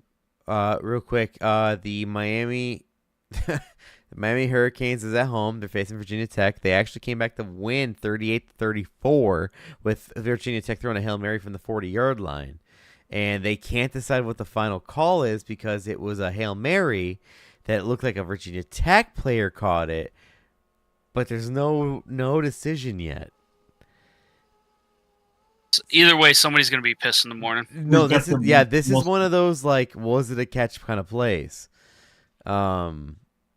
Interesting. Anyways, I say that because I took a live bet on Miami to cover or to win, so fuck it. All right. I'm moving on from this game, boys. We're going to go to the Browns 1-2, Adam. So here we go. Against the Raiders at 1-2. I can't stop watching this replay. It looks like a touchdown. I think the Miami Hurricanes just might got beat. So the spread was the Raiders -2.5. It now changed since Devontae Adams is out to the Cleveland -2. I have to fix that on the thing. Yep. That's a huge fucking hit for the Raiders, dude. Huge. And to top it off, Max Crosby's not playing. Whoa, I didn't know that. Huge hit. So, like, I was going to say, I'll just wait till my turn. Yeah, could you imagine having Devontae Adams in fantasy football? It's crazy. Anyways. Yo, get fucked, bitch.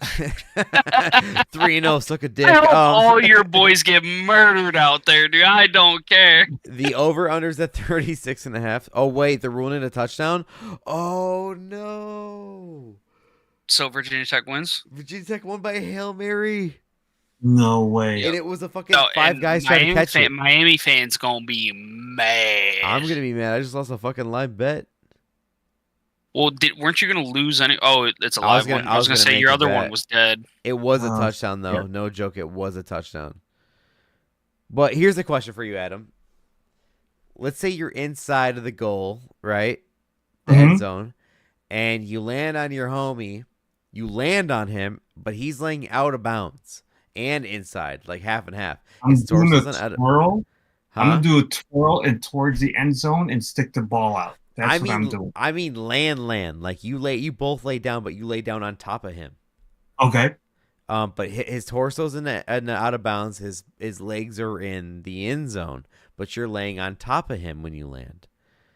Is that a touchdown? I'm seeing the ball That's a touchdown, man. That's a touchdown. Okay, on top of it too, they're reviewing it right now because they think that he didn't have full possession. There's still if he doesn't have full possession, then it's obviously not. Obviously, you know what I mean? Yeah, I'm with you. But like he lands, and the moment he lands, the ball comes out. But they don't know. They can't tell if that's a split second of he landed with the ball extended over the goal line. Oh, way over. His lower half of his body is inside the goal line. But his top half is outside of the goal line, but he's not touching the ground because he's laying on top of somebody. If he's not touching the ground or nothing is touching the ground. That's a touchdown. If you have ESPN, turn it on right now. Turn it on right now and watch the replay. I'm no free ads, but watch. I'll just see it I'll see it later. This is complicated. I can't lie. It's complicated. This is one of those, Adam, that whatever they decide, no matter which way they go, there's going to be people up in arms about the fucking is this a catch bullshit. No matter I know somebody's going to be mad. And could you imagine the fans of the losing team that went to bed, you know what I mean, early or something, and they wake up and they're like, this is how I lost? Oh, hell dude, no, I can't explain. I'm watching it right now. Yeah. Hold on, I'm watching it right now. I know, I wanted to get to the game, but I want to know what Adam thinks about this. I truly do. They're really slowing it down and zooming in. Yes. So the guy on the left that you're seeing there, he's the one that originally caught it. But the ball went out the moment he's landing, the ball comes out, but you can't tell if it's did his ass hit the ground before the ball you come can't out? tell. It's at the same time. That's the problem. And also they took Adam. Well, They took a legit 60 seconds to decide if it's a touchdown or not. And so the rule on the field is touchdown. So if they can't dispute that, it's gonna That's be it. it's it. That's it. But Give but us they a touchdown. but Fuck they Miami. but they took 60 plus seconds to decide if it was a touchdown or not. That's the My problem. next question. I just was love on to the see these high ranked teams catch an L on some bullshit because Twitter be popping, dude. Twitter's That's always popping. That's all I want to see. That's all I want to see is just everyone just riled the fuck up, dude. I love it. I love it. I can't. Just I honestly alright. can't tell. I Fucking for hot. real can't tell. All right, what's Darren's pick? All right, What's Darren's thank pick you. on this? Sorry, this is just crazy. Like all this shit's happening at the same time. Like we had the Karl Anthony Towns shit, then this shit. Darren has the Raiders +2. Nate has the Raiders +2. E, what do you have for this game? Is that a football catch? Thank you. All right, so I had the Raiders +2 Yep. Keep Right. going. Keep going. It's inbound. and sent my picks in. Then today I look and I see no Devontae Adams and no Max Crosby, and I'm like, holy fuck! There's like the best player on their offense and the best player on their defense are no longer playing. And it was already +2, -2. That's basically a fucking pick'em. Now, I'm not a Browns fan, but give me I want to flip my pick here. Give me the Browns -2 here. Without their two best players, I think the Browns are going to take it from the Raiders. Even though the Raiders are without Devontae Adams and without it, don't even start with the Deshaun Watson bullshit.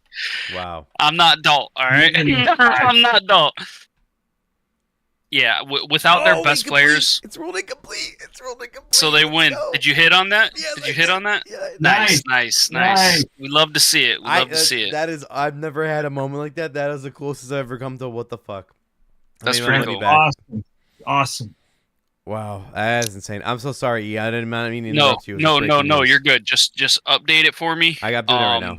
Because I just it's a big hit. That's a huge hit. I will say though that Brock Bowers better be eating, baby. He better be eating now with no Devontae Adams in play. All right. Wow. Oh, and all parts. Let me hold on. Let me make sure. Ethan picks Browns. Let me make sure. Miami wins. This is crazy. What a night. Raiders injury report. Because what sealed it for me was when Max Crosby was out too. That's it. Yeah, that's it right there. Yep. He didn't practice the entire week, and he's doubtful. They didn't rule him out, but I mean, with what? If you put, why would you put him in? You know what I mean? Like he is so integral to your team, you can't actually do that. So yeah. Give me the Browns here. I think they beat the Raiders. Like the Raiders, isn't our defense extremely terrible? Bad as is right now. They're bad. Their offense is just as bad as their defense. Like they're winning games, but they're bad. You know what I mean? Like, yeah. So I just won. They won one game against the Ravens. And the Browns aren't nothing to write home about either. But in a pick'em with the player personnel on field, yeah, give me the Browns this week. All right, I'm gonna go to Adam. Adam, what do you got for this game? Browns, Raiders. Browns are favored by 2. So my biggest lock of the week this week was the Bengals minus that 4.5. My second biggest was the Raiders winning at home against the Browns. The Browns are dog shit. Knew Devontae Adams was out. Not a big deal. I love Devontae Adams, but I did not know about Max Crosby until E just said that. I love Antonio Pierce. I love him as a coach. He's a good luck guy. You want to run through a wall for this guy. Had no idea about Max Crosby, and that really sucks. But I'm still going to take the Raiders. Antonio Pierce called the whole team out, especially Devontae Adams, last week.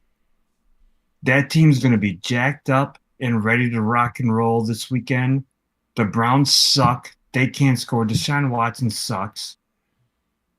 Now, you can argue the Raiders suck too, especially without their two best players, one on offense and one on defense.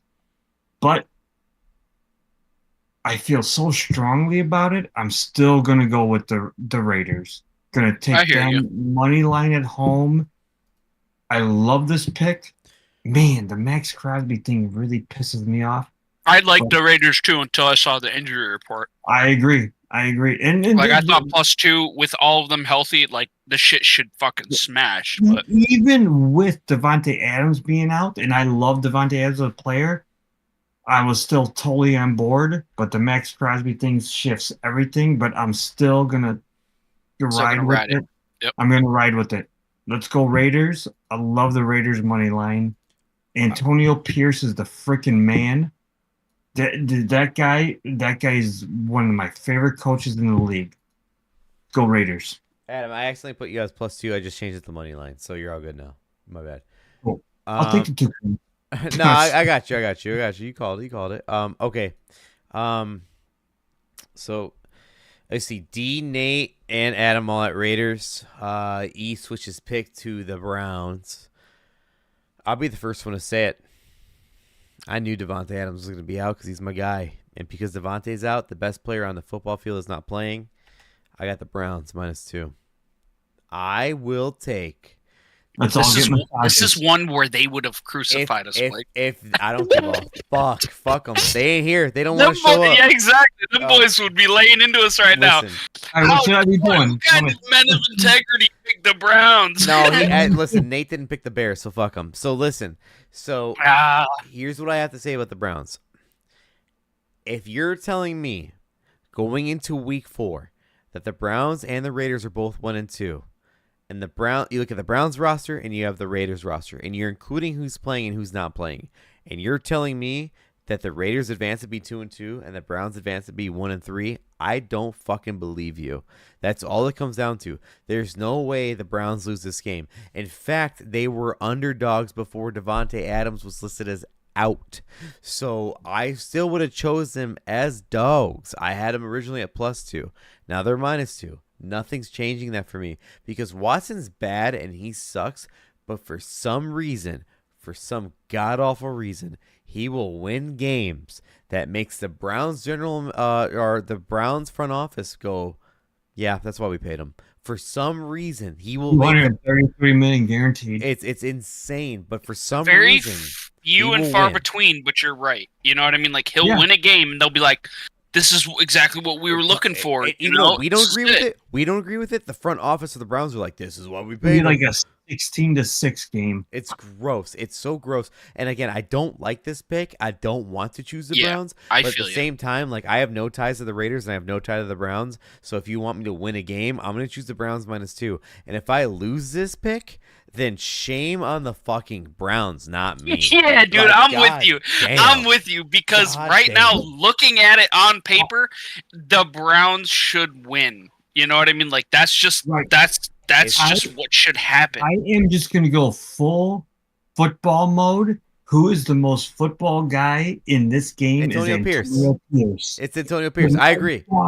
I want to run through a wall right now just thinking of Antonio Pierce. I don't disagree with a thing you're saying, Adam. I don't. But at the same time, if you're telling me the Browns lose this game, I'm going to say go fuck yourself. There's no way the Browns should lose this game. Yeah, I know. Yeah, I know. Yep, I know. They lose. I'm not mad at you for picking the Raiders. I'm not mad at us for picking the Browns. I'm mad at the Browns for being the Browns. Yeah, it's one hell of a conundrum.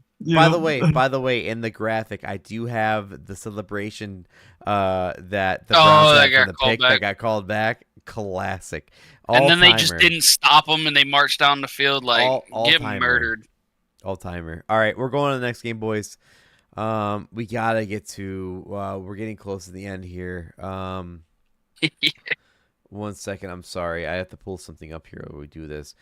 So this was the last game of the afternoon slate. We're about to get to the final 2 games of the week. I promise, people. Dude, the Sunday night game this week is going to be awesome. That's the next one. But before that, we have the Kansas City Chiefs at 3-0, and they are facing the 2-1 Chargers. This is in LA. The spread as of the time I posted this or made this graphic was -7 for the Kansas City Chiefs and over over under at 39.5. So I'm going to start this week off with Nate. Nate chose over 40. Nate took the over of 40. E, what do you have for this game? Me and this motherfucker, man, keep doing the same goddamn shit. I got the over 40 here, too. I think the Chargers will score some points. I don't think the Chargers are going to win because they are kind of depleted right now. Then the Chiefs, they just win. You know, that's Andy Reid right there, man. Like, I don't know.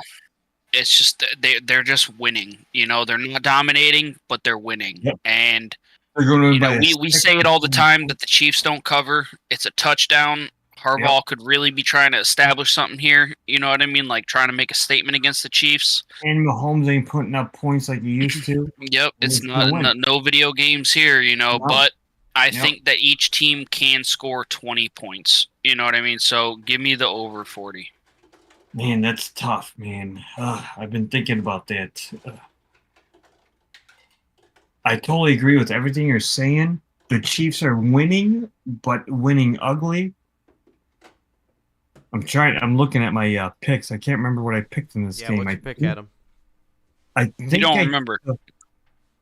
Hold on. I sent it to Blake earlier. I just pull up my sent emails if that's how you send it to him. I did a text. Hold on. I think I did.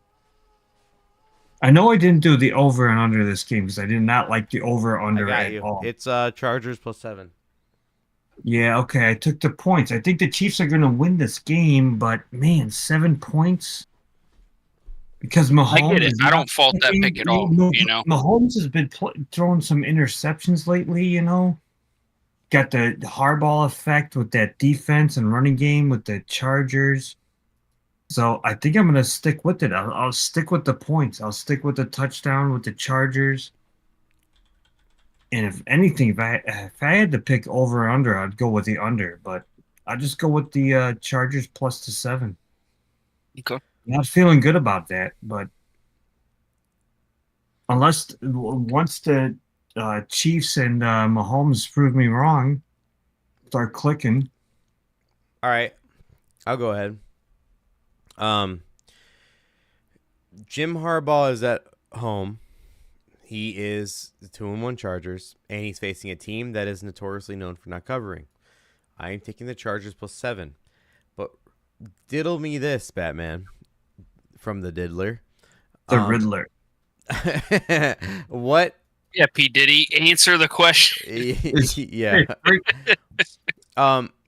Man, that was getting hot. Why would Derwin James take a suspension for a 1-game suspension off of just straight up trying to tackle a guy where he does hit helmet to helmet, but he's standing in one spot. He's not actively running at another guy. He gets suspended for that hit the week before he faces the Chiefs. I'm putting on my tinfoil hat. He got suspended because they don't want him to play this game against the Chiefs. But I will take the Chargers +7 nonetheless. I like that. I'm always here for a good conspiracy theory, you know what I mean? And I will say that no matter what, dude, I don't care I don't care what anybody has to say, dude. The memes are fucking true, dude. The Chiefs get a lot of fucking calls, dude. I'm just saying. They do. Why would Derwin get suspended like that? I'm just like 2 or 3 years older than you guys, but growing up, every franchise team, every dynasty team, they say the same thing about. You're not wrong. Like everybody would say it about the Pats. You know what I mean? No way. Dude, it's the same thing. If you're good, you're good. You're gonna get calls. Don't worry about that. They said about Jordan and everything else.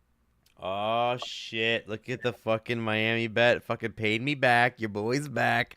Fuck the spread. Fuck the boost. We back. Ain't no Did you just take a straight money line?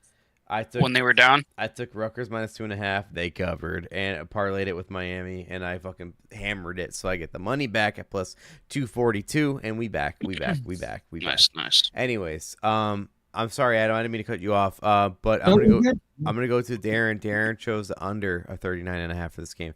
Nate and E have the over. Darren has the under, separated by that hook. We'll see who hits that. But Adam and I both have the Chargers.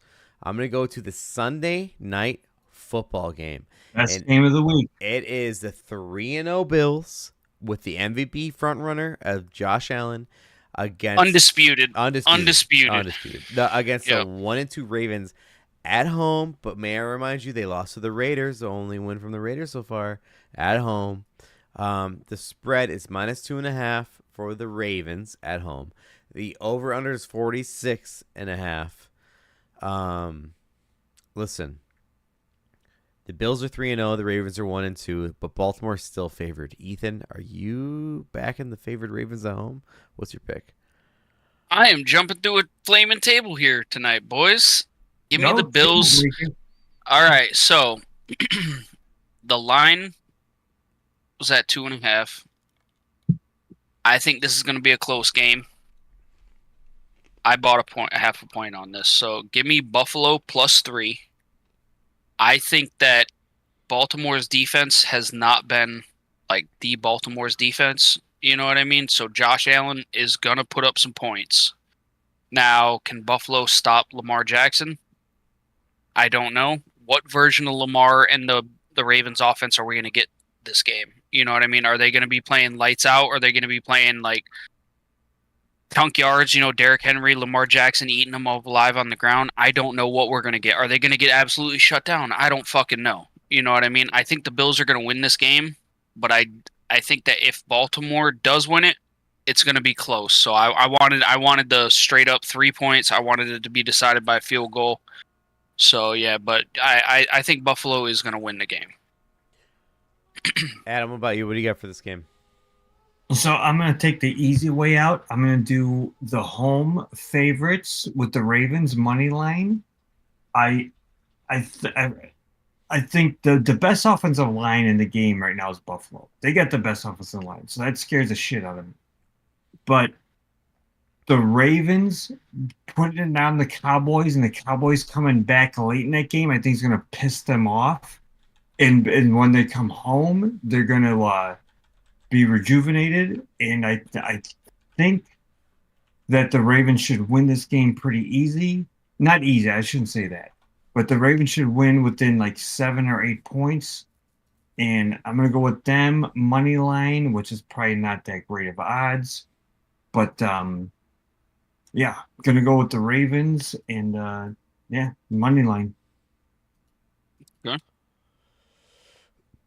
All right, I'll go next. I don't have the exact stat in front of me. I was trying to look it up, but what I can tell you is Buffalo is not good against the run. And if there's one thing that I'm talking defense-wise, if there's one thing that Ravens can do, it's run. They have Lamar and they have the King in the backfield. So I'm just going to tell you right now, watch for the run because Baltimore is really good at that. Lamar, you can say what you want about a running back, quarterback, whatever. Who the fuck cares? My point. Lamar knows what he's doing. He knows what he's doing. Exactly, Adam. You nailed it. My point is Lamar knows what he's doing, and he knows how to run. If you're giving him the worst, I don't want to say one of the worst, but a bad rushing defense, he's gonna capitalize.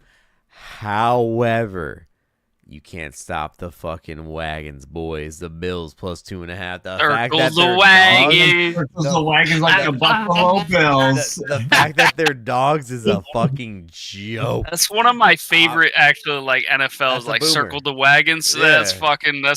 That's clean. Yep. Listen, the fact that the Bills are dogs means I'm just gonna bet money line on fucking Sunday night. Like that's all there you go. This is a fucking joke. I'm fucking ready to get hurt again. Let's go, baby. I think the Ravens will definitely score, and this is a game that the Bills, because you got to look at the Bills team and you got to say to yourself, they can't go undefeated. They have to lose to somebody. This would be that somebody. I agree. I'm not disagreeing with it. However, Dude, Josh Allen's the MVP right now, my dude. Yeah. He's not balling, sleeping. dude. I was like, when I went into the season, I said, I don't know what the Bills are going to be. I really didn't. They lost a lot of people on the And defense. Von Miller went part-time. Von Miller went Yeah, part-time. and their defense is doing great. And they lost Stephon Diggs. They started having a run game. You know what I mean? They got Curtis Samuel. Shakur's doing good with them, but I liked him last year too. Yeah, and I like Curtis Samuel last year. I like him. Who else? Who else did they just sign too? You talking about Coleman, the rookie, Keon Coleman? No, they drafted him. I thought they had another one. It's Curtis Samuel.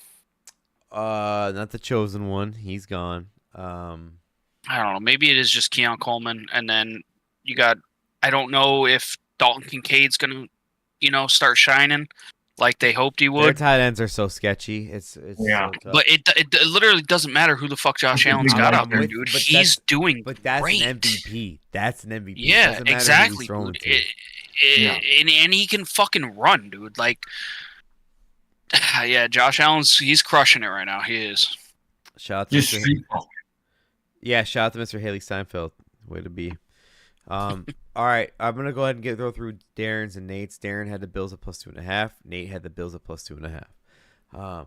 So Adam, All right, everybody against Adam here. Everybody against Adam. Dude, it's easy money.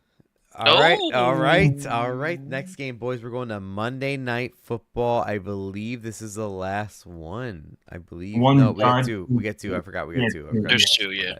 So we got one bad one. Some back on some bullshit. So again, we have. I'm not a fan. I'm just not a fan. We have the 0-3 Mayo boys. Will Levis and the Titans going to the 1-2 Dolphins without Tua. My favorite move in the NFL is when Will Levis gets tackled and he just flips the ball over for a pick six. That's my favorite move ever. Insane.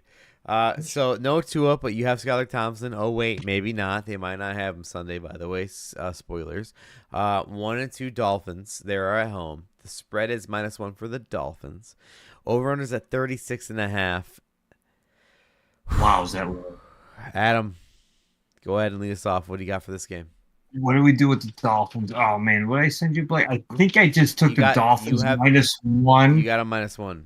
Yeah, I just took them because they're at home. Other than that, there's really no reason. Because of Will Levis, he ain't gonna do shit. He's gonna turn the ball over at least 2 or 3 times. Whatever, Mike McDaniel should have their backup up to speed enough to win the game. I'm thinking like a 20, maybe not even like a 21 to 17 point game. So give me the Dolphins -1, just because they're at home and they're playing the Titans.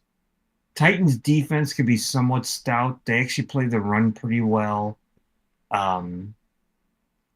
Yeah, I'll go with the Dolphins -1. So I think Adam. What else are you gonna do in this game? This game sucks. I think you said it the best. Mike McDaniels will get the backup up to speed enough, and that's all they need. So I'm taking Dolphins money line and what's essentially a pick 'em, and I'm taking them because listen, you could say that, and I agree with you, Adam. The Tennessee defense is not bad against the rush.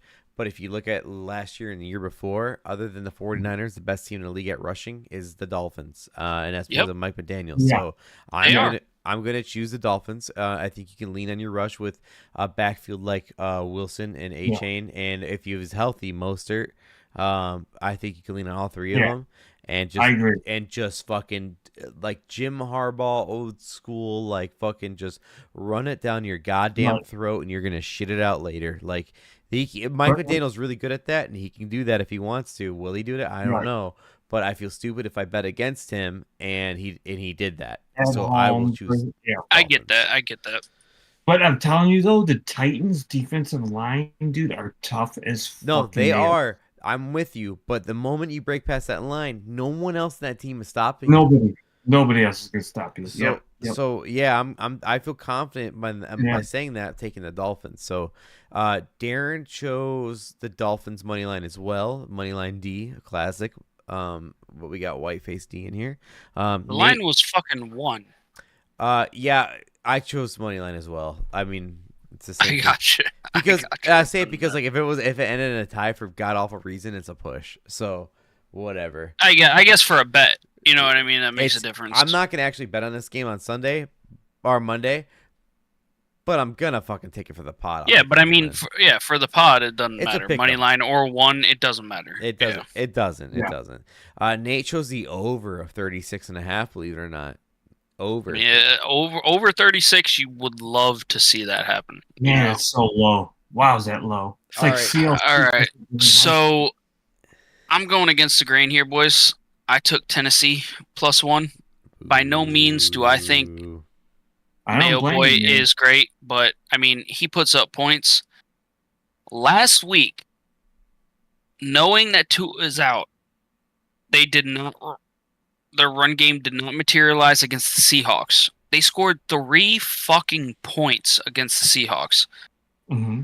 I will say that the Dolphins running backs last year were amazing, like feed off of what Blake said. I also think that plays off because like A-Chain is great. You know, Mostert can punch it in. But they also had Tua was able to chuck the damn ball to Tyreek Hill. He was able to chuck it to Jalen Waddle. I don't think this kid is fucking cutting it, man. Like I don't. He only had 1 start, so I could be completely wrong here, you know. But they dropped with that offense. They dropped 3 fucking points against the Seahawks, dude. Nah, get me out of here. They are at home. I think Mayo Boy fumbles, throws an interception, gives us another awesome picture. You know, keep the streak going. But I think the Titans win this game, man. Like. I think the Dolphins. I just watched the Dolphins just implode when Tua went down. I don't know. I got no faith in them. Maybe they will beat the Titans here. You know, spark something. But until I actually see it, I cannot roll with the Dolphins. I don't know, man. 3 points against the Seahawks. 3 points. Nah, man. Tua couldn't throw it. When I watched him go for that, what was it? End of the game.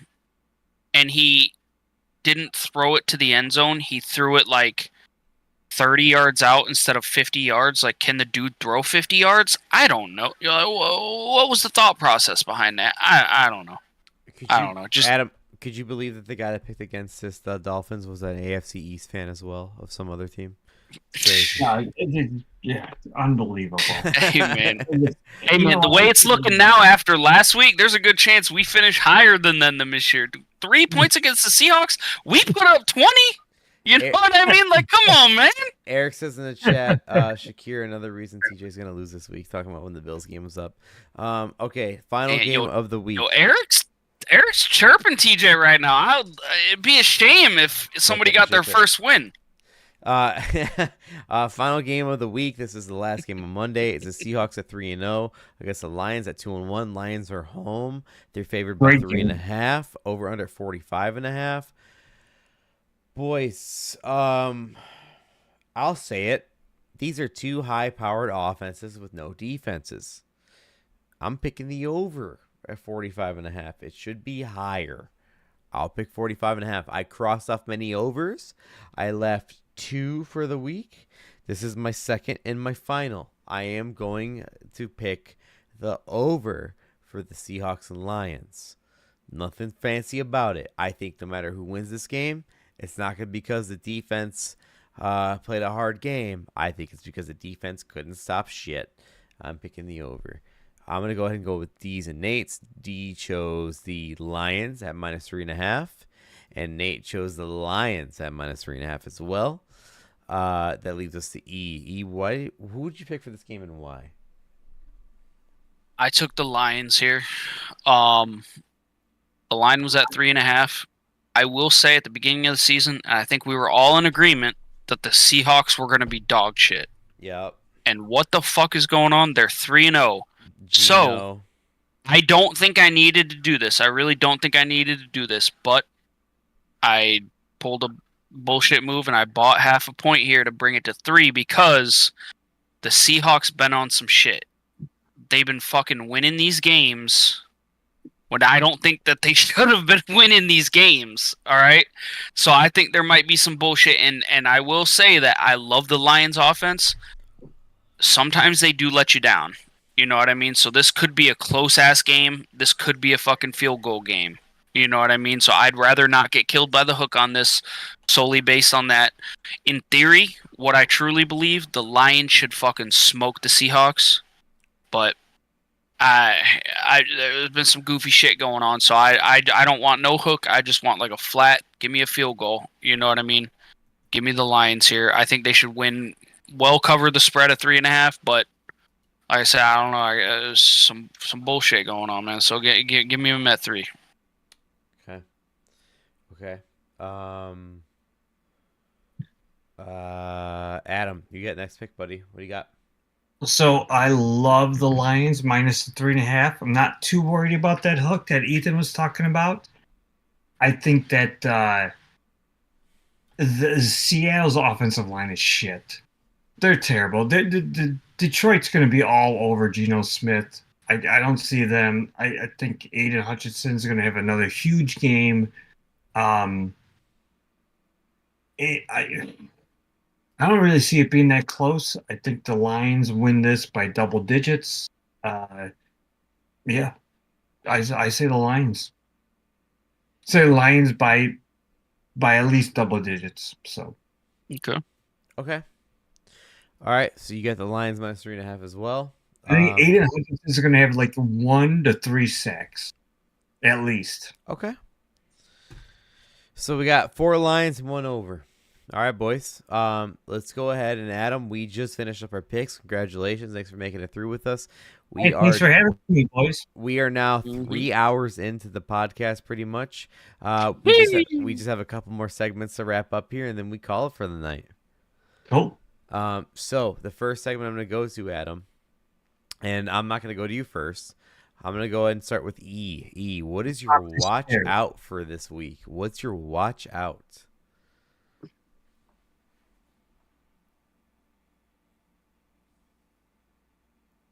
Watch out for Darren's tramp stamp.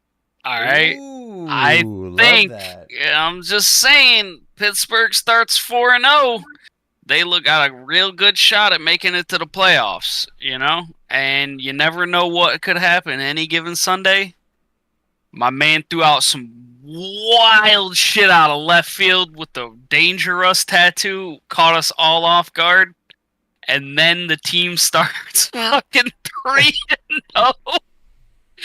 So, hey, man, just I don't know, man. You never know. You never know. Watch out, D. You might not like what the shit you were talking before, man.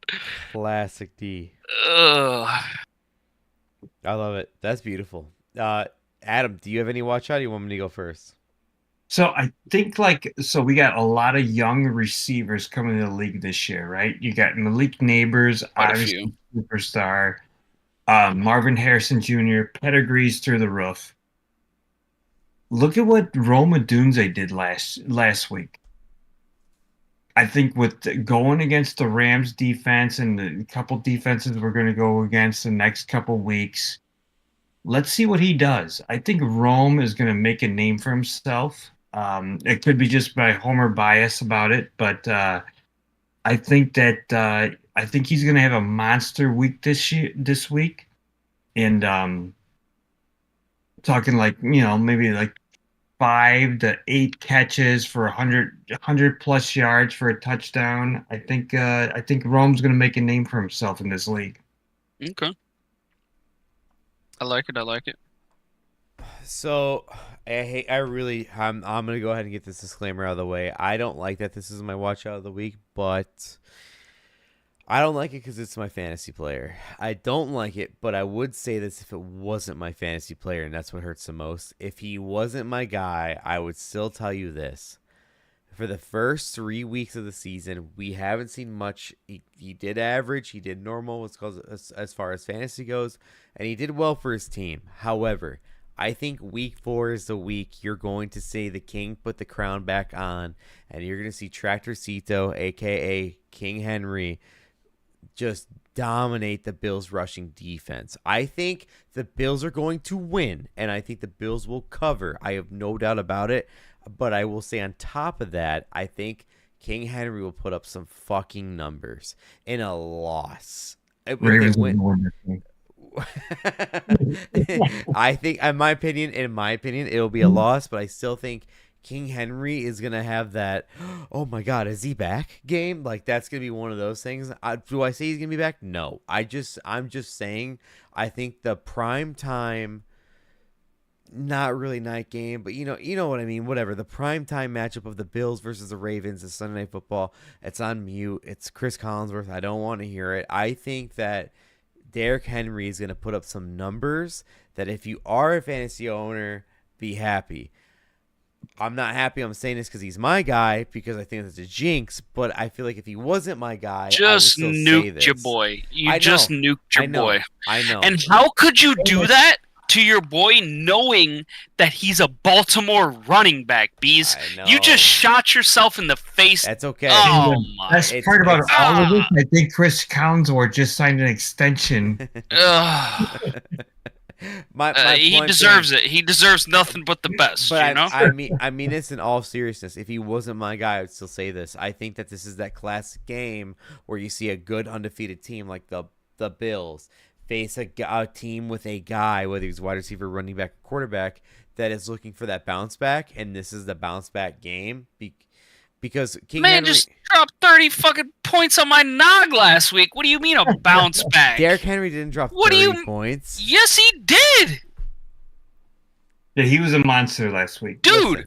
You know why? Because I said it, and that's why I shut the fuck up was that. I said, yo, dude, all right, I ain't going to repeat what I said, but yes, I said something along the lines of, all right, we just need to stop Derrick Henry here, and then he murdered me. Then I will say this. I apologize. I am incorrect, but I will still stand by the fact that Derrick Henry will have a crazy game. I'm talking like... He very well could. Not like just you pointed touchdowns. out. I'm talking rushing yards. Like those games like 100 plus. Yeah, 100 like, plus. Like the wild fucking games. Yeah, sure. Maybe he popped off last week. That's my bad. I just look at wins. I don't look at the stats. But I watched him put the dagger in my heart. My point being, I think he's gonna pop. I just think he's gonna pop. That's all I'm gonna say against the Buffalo Bills. I think he's gonna pop. All right, we'll go to the locks. Or I'm sorry, we'll do Survivor. Let's get out of the way. So Survivor. All right, D wins.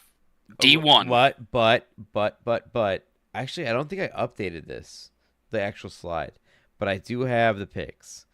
All right, so go ahead. I'll let you go. All right, I'll go with the records. I do have the records updated. I'm 1-2. D's 3-0. D did win.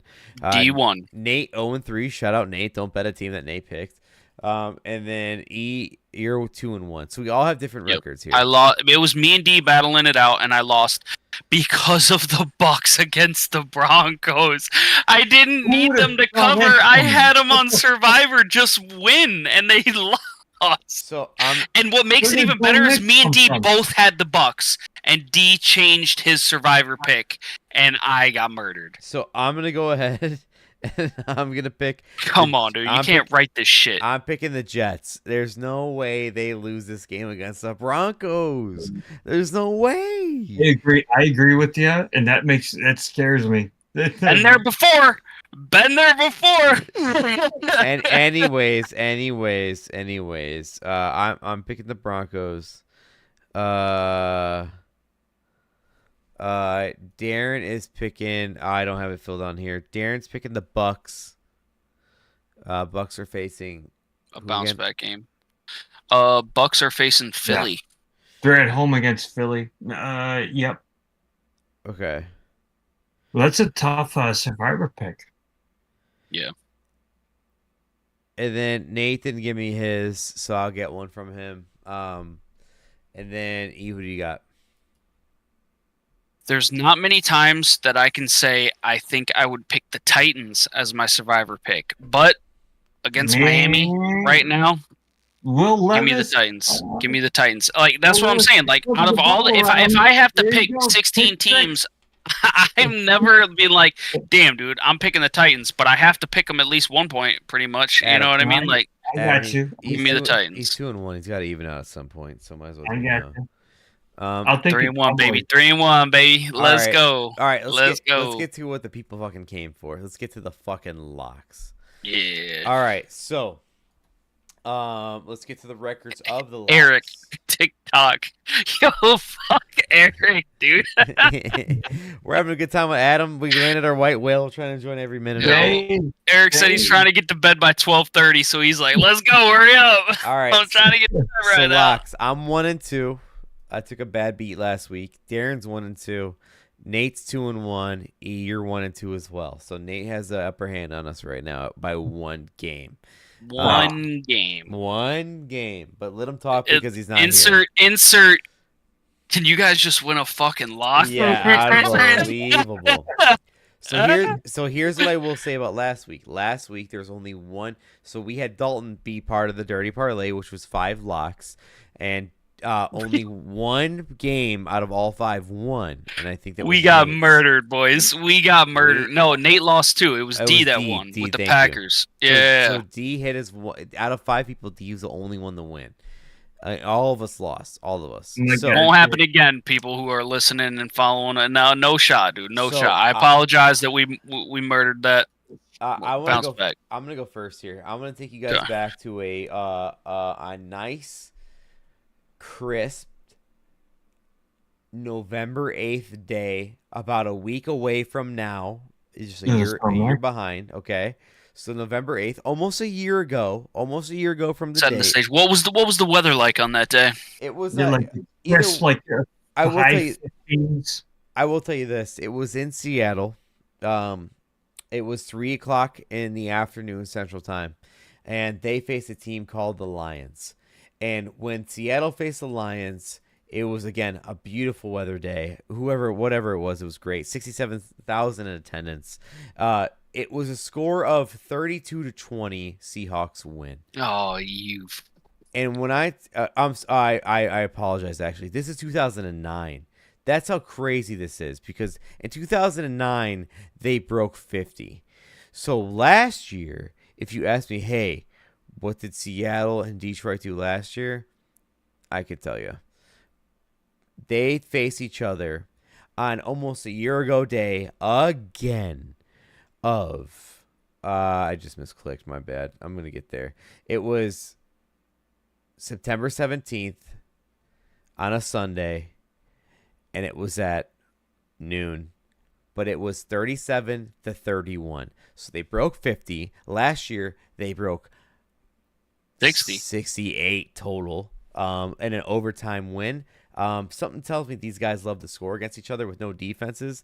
I will take the over at 45.5 of the Detroit Lions and the Seattle Seahawks. Really nighttime game, primetime Monday night. Let's show off these offenses with no defenses. And also, by the way, spoiler alert, if you guys don't win, I have nothing to worry about, so it's okay. Yeah, that didn't come into thought process at all. Let me pick the very last game. My lock. You know what? I hope we all win it, and then you're on such tremendous pressure. Time out. My overall lock of the week is the over of Seattle and Detroit 45.5. But if you think the pressure came down to me, just know that we have young D in here with the lock of the week of the Lions -3.5. Same game parlay. So Darren has the Lions -3.5 on Monday Night Football. I like that. Yes, so we got the over and the Lions on Monday night for the locks of the week. Let me change my lock. Let me get an Amon-Ra St. Brown touchdown. Oh, it's ruined. You're gonna get him hurt. Nate. Yeah, hell no. I'd never bet on that man, dog. I need him. Can I get a guess from Adam? Adam, what do you think Nate would choose as lock of the week if you had to choose your half, let's just say, Jewish side of you while you're filling in? If Nate's half a lock of the week, oh boy. Oh, I know what it is. After you said that. I'm looking at my notes real quick. Looking at my script.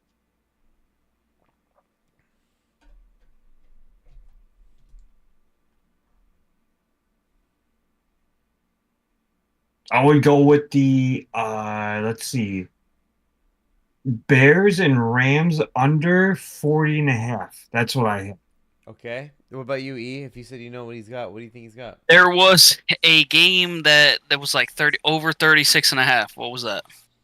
Oh, that was. Is that it? It was a No, game that he I had mean, over 36.5. Cleveland Raiders. with the Browns and the Yeah. Raiders. Did he pick that? Nate's lock of the week, guys. If you look at his fantasy team, it will show you the way. It's behind Josh Allen and the Bills at plus 2.5. Ooh. Nate has chose his lock Whoa, of the Bills. whoa. E, what did you choose as your lock of the week? If you look at my fantasy team, you'll I don't notice want to. here I don't want to at all. Houston. I got Houston by 6 here against the Jags. Stroud boys are gonna come out, do their thing. January 6th. Texans 6, Illuminati. All right, Adam, you It's already all said it. coming together. Charlie Day. Adam, you said it, but what's your lock of the week? So you went with the last game of the week. I'm going to go with the very first game of the week, at least on top of, how it's listed. I'm going to go Bengals minus 4.5. I love this bet. I love this bet so much. Red Rifle, fuck him. He ain't going to do shit. Bengals minus 4.5, and I'll even throw in the over at 47. I'll do a Ooh, two-leg that's the parlay over. for lock of the week. But as far as if Adam, I'll get to it in a second here. Actually, let me get to it in a second. So those are the locks of the week. Let's get to the dirty parlay of the week. So the Okay. dirty parlay. The dirty parlay are all of our locks combined into one. So D has the Lions at minus 3.5. I have the Seattle Detroit over at 45.5. By the way, D's Lions minus 3.5 is minus 110. My over is minus at 116. Nate's Bills plus 2.5 is minus 108. East Texans at minus 6 is minus 118. As in respective sports books, this is right before the pod started. Adam, I just want to ask you before I get the total count here as far as parlay goes. Are you sticking with the Bengals at minus 4.5, or are you sticking with the over for your lock of the week? One or I'll the go other? with the Bengals minus 4.5. So since Adam's sticking with 100%. So since he's That's sticking a with, no-brainer. since he's sticking with that one, Adam's going with minus 4.5 for the Bengals at minus 112.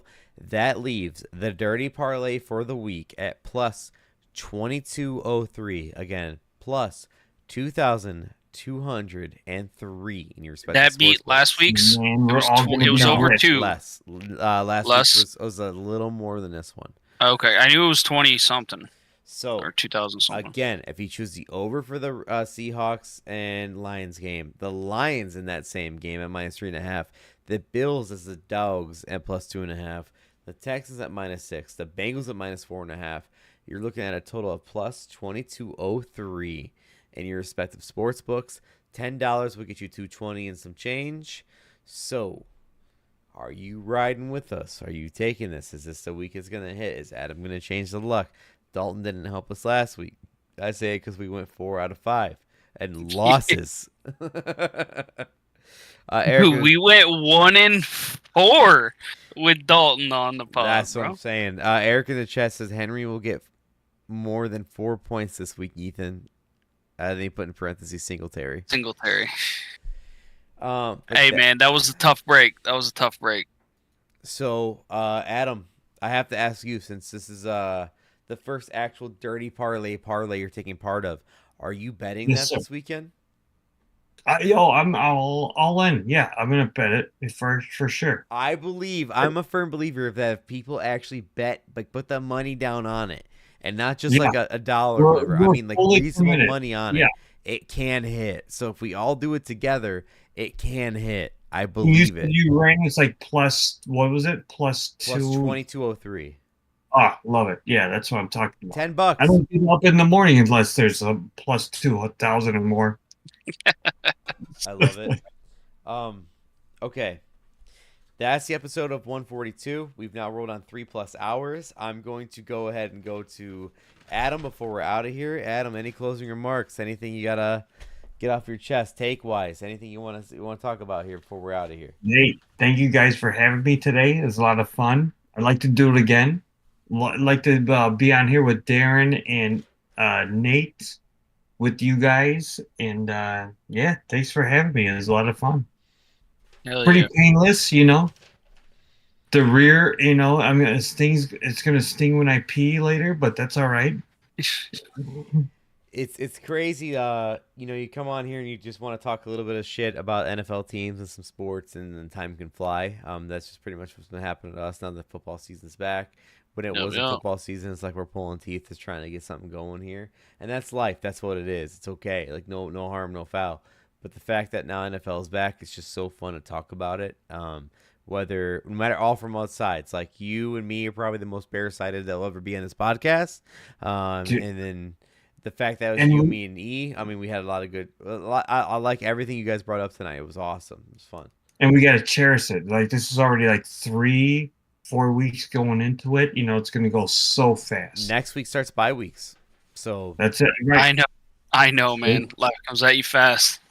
We got to cherish this, and enjoy it. And hopefully you guys can tolerate me. And Adam, we loved you having on here. Like it's you were our white whale. There's no exaggeration behind it. You were the one we wanted on here, and I'm so glad that you could make it. Not only am I glad you made it, but thank you for answering the call like 3 hours before the pod started, pretty much. And you made your picks, and you got on here, and you were willing to set everything up, and you made it happen. That's hard. That's not easy to do. So exactly. Thank you. It's an easy setup, so if you guys want me on again, even a special guest, we will send out the bat signal. Yes, sir. All right, and I will say, how about we start how do I say this? Be on the fucking pod, Nate. All right? I'm not even gonna be around the bush, Nate. I'm looking at you directly, my boy. You're probably not even gonna watch this. Don't tell us Friday and then bail on Friday, all right? Please don't ever do that again, all right? Just be honest with us.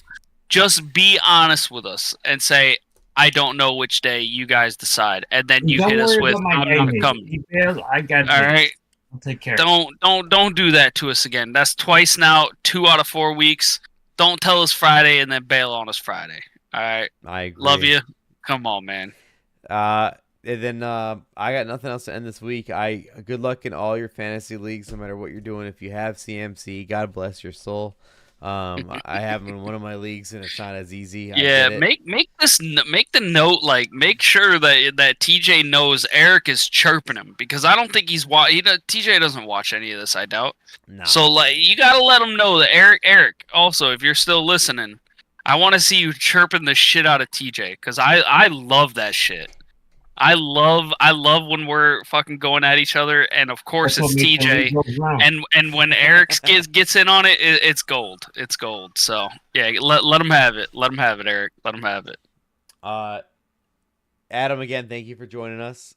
So glad thank you guys. Here. Appreciate you guys. We will have you on again. I think a 5-man episode would be awesome if Darren joins us too. But if not, you, me, E, and Nate would be a fun week. So all I can say is keep your phone open for next week, Adam. Maybe we go back to back. Yeah, let me know. This is a blast. I had a great time. And Dalton's loving being in here too. Eric says TJ and you, Ethan. But all right, so we'll see how the picks turn out next week. Check the Dirty Parlay Twitter for the player cards that will be tweeted out on Sunday. Usually comes out around 10 a.m. Also, I'll tweet out the Dirty Parlay on Sunday as well. But good luck on your picks. Good luck on your bets. If you're backing somebody, whether it's myself, Ethan, Nate, Darren, Adam, Dalton, even, make sure you respond back to it. At least react to the content, and that way we see who gets more love on the Dirty Parlay podcast as far as their bets go. Because the records are one thing, but week to week can be different. So thank you again for watching. Good luck on your bets. We'll see you next week. Adam, thank you again for joining us, and have a good night, everybody. Hey, boys. Thank you, guys.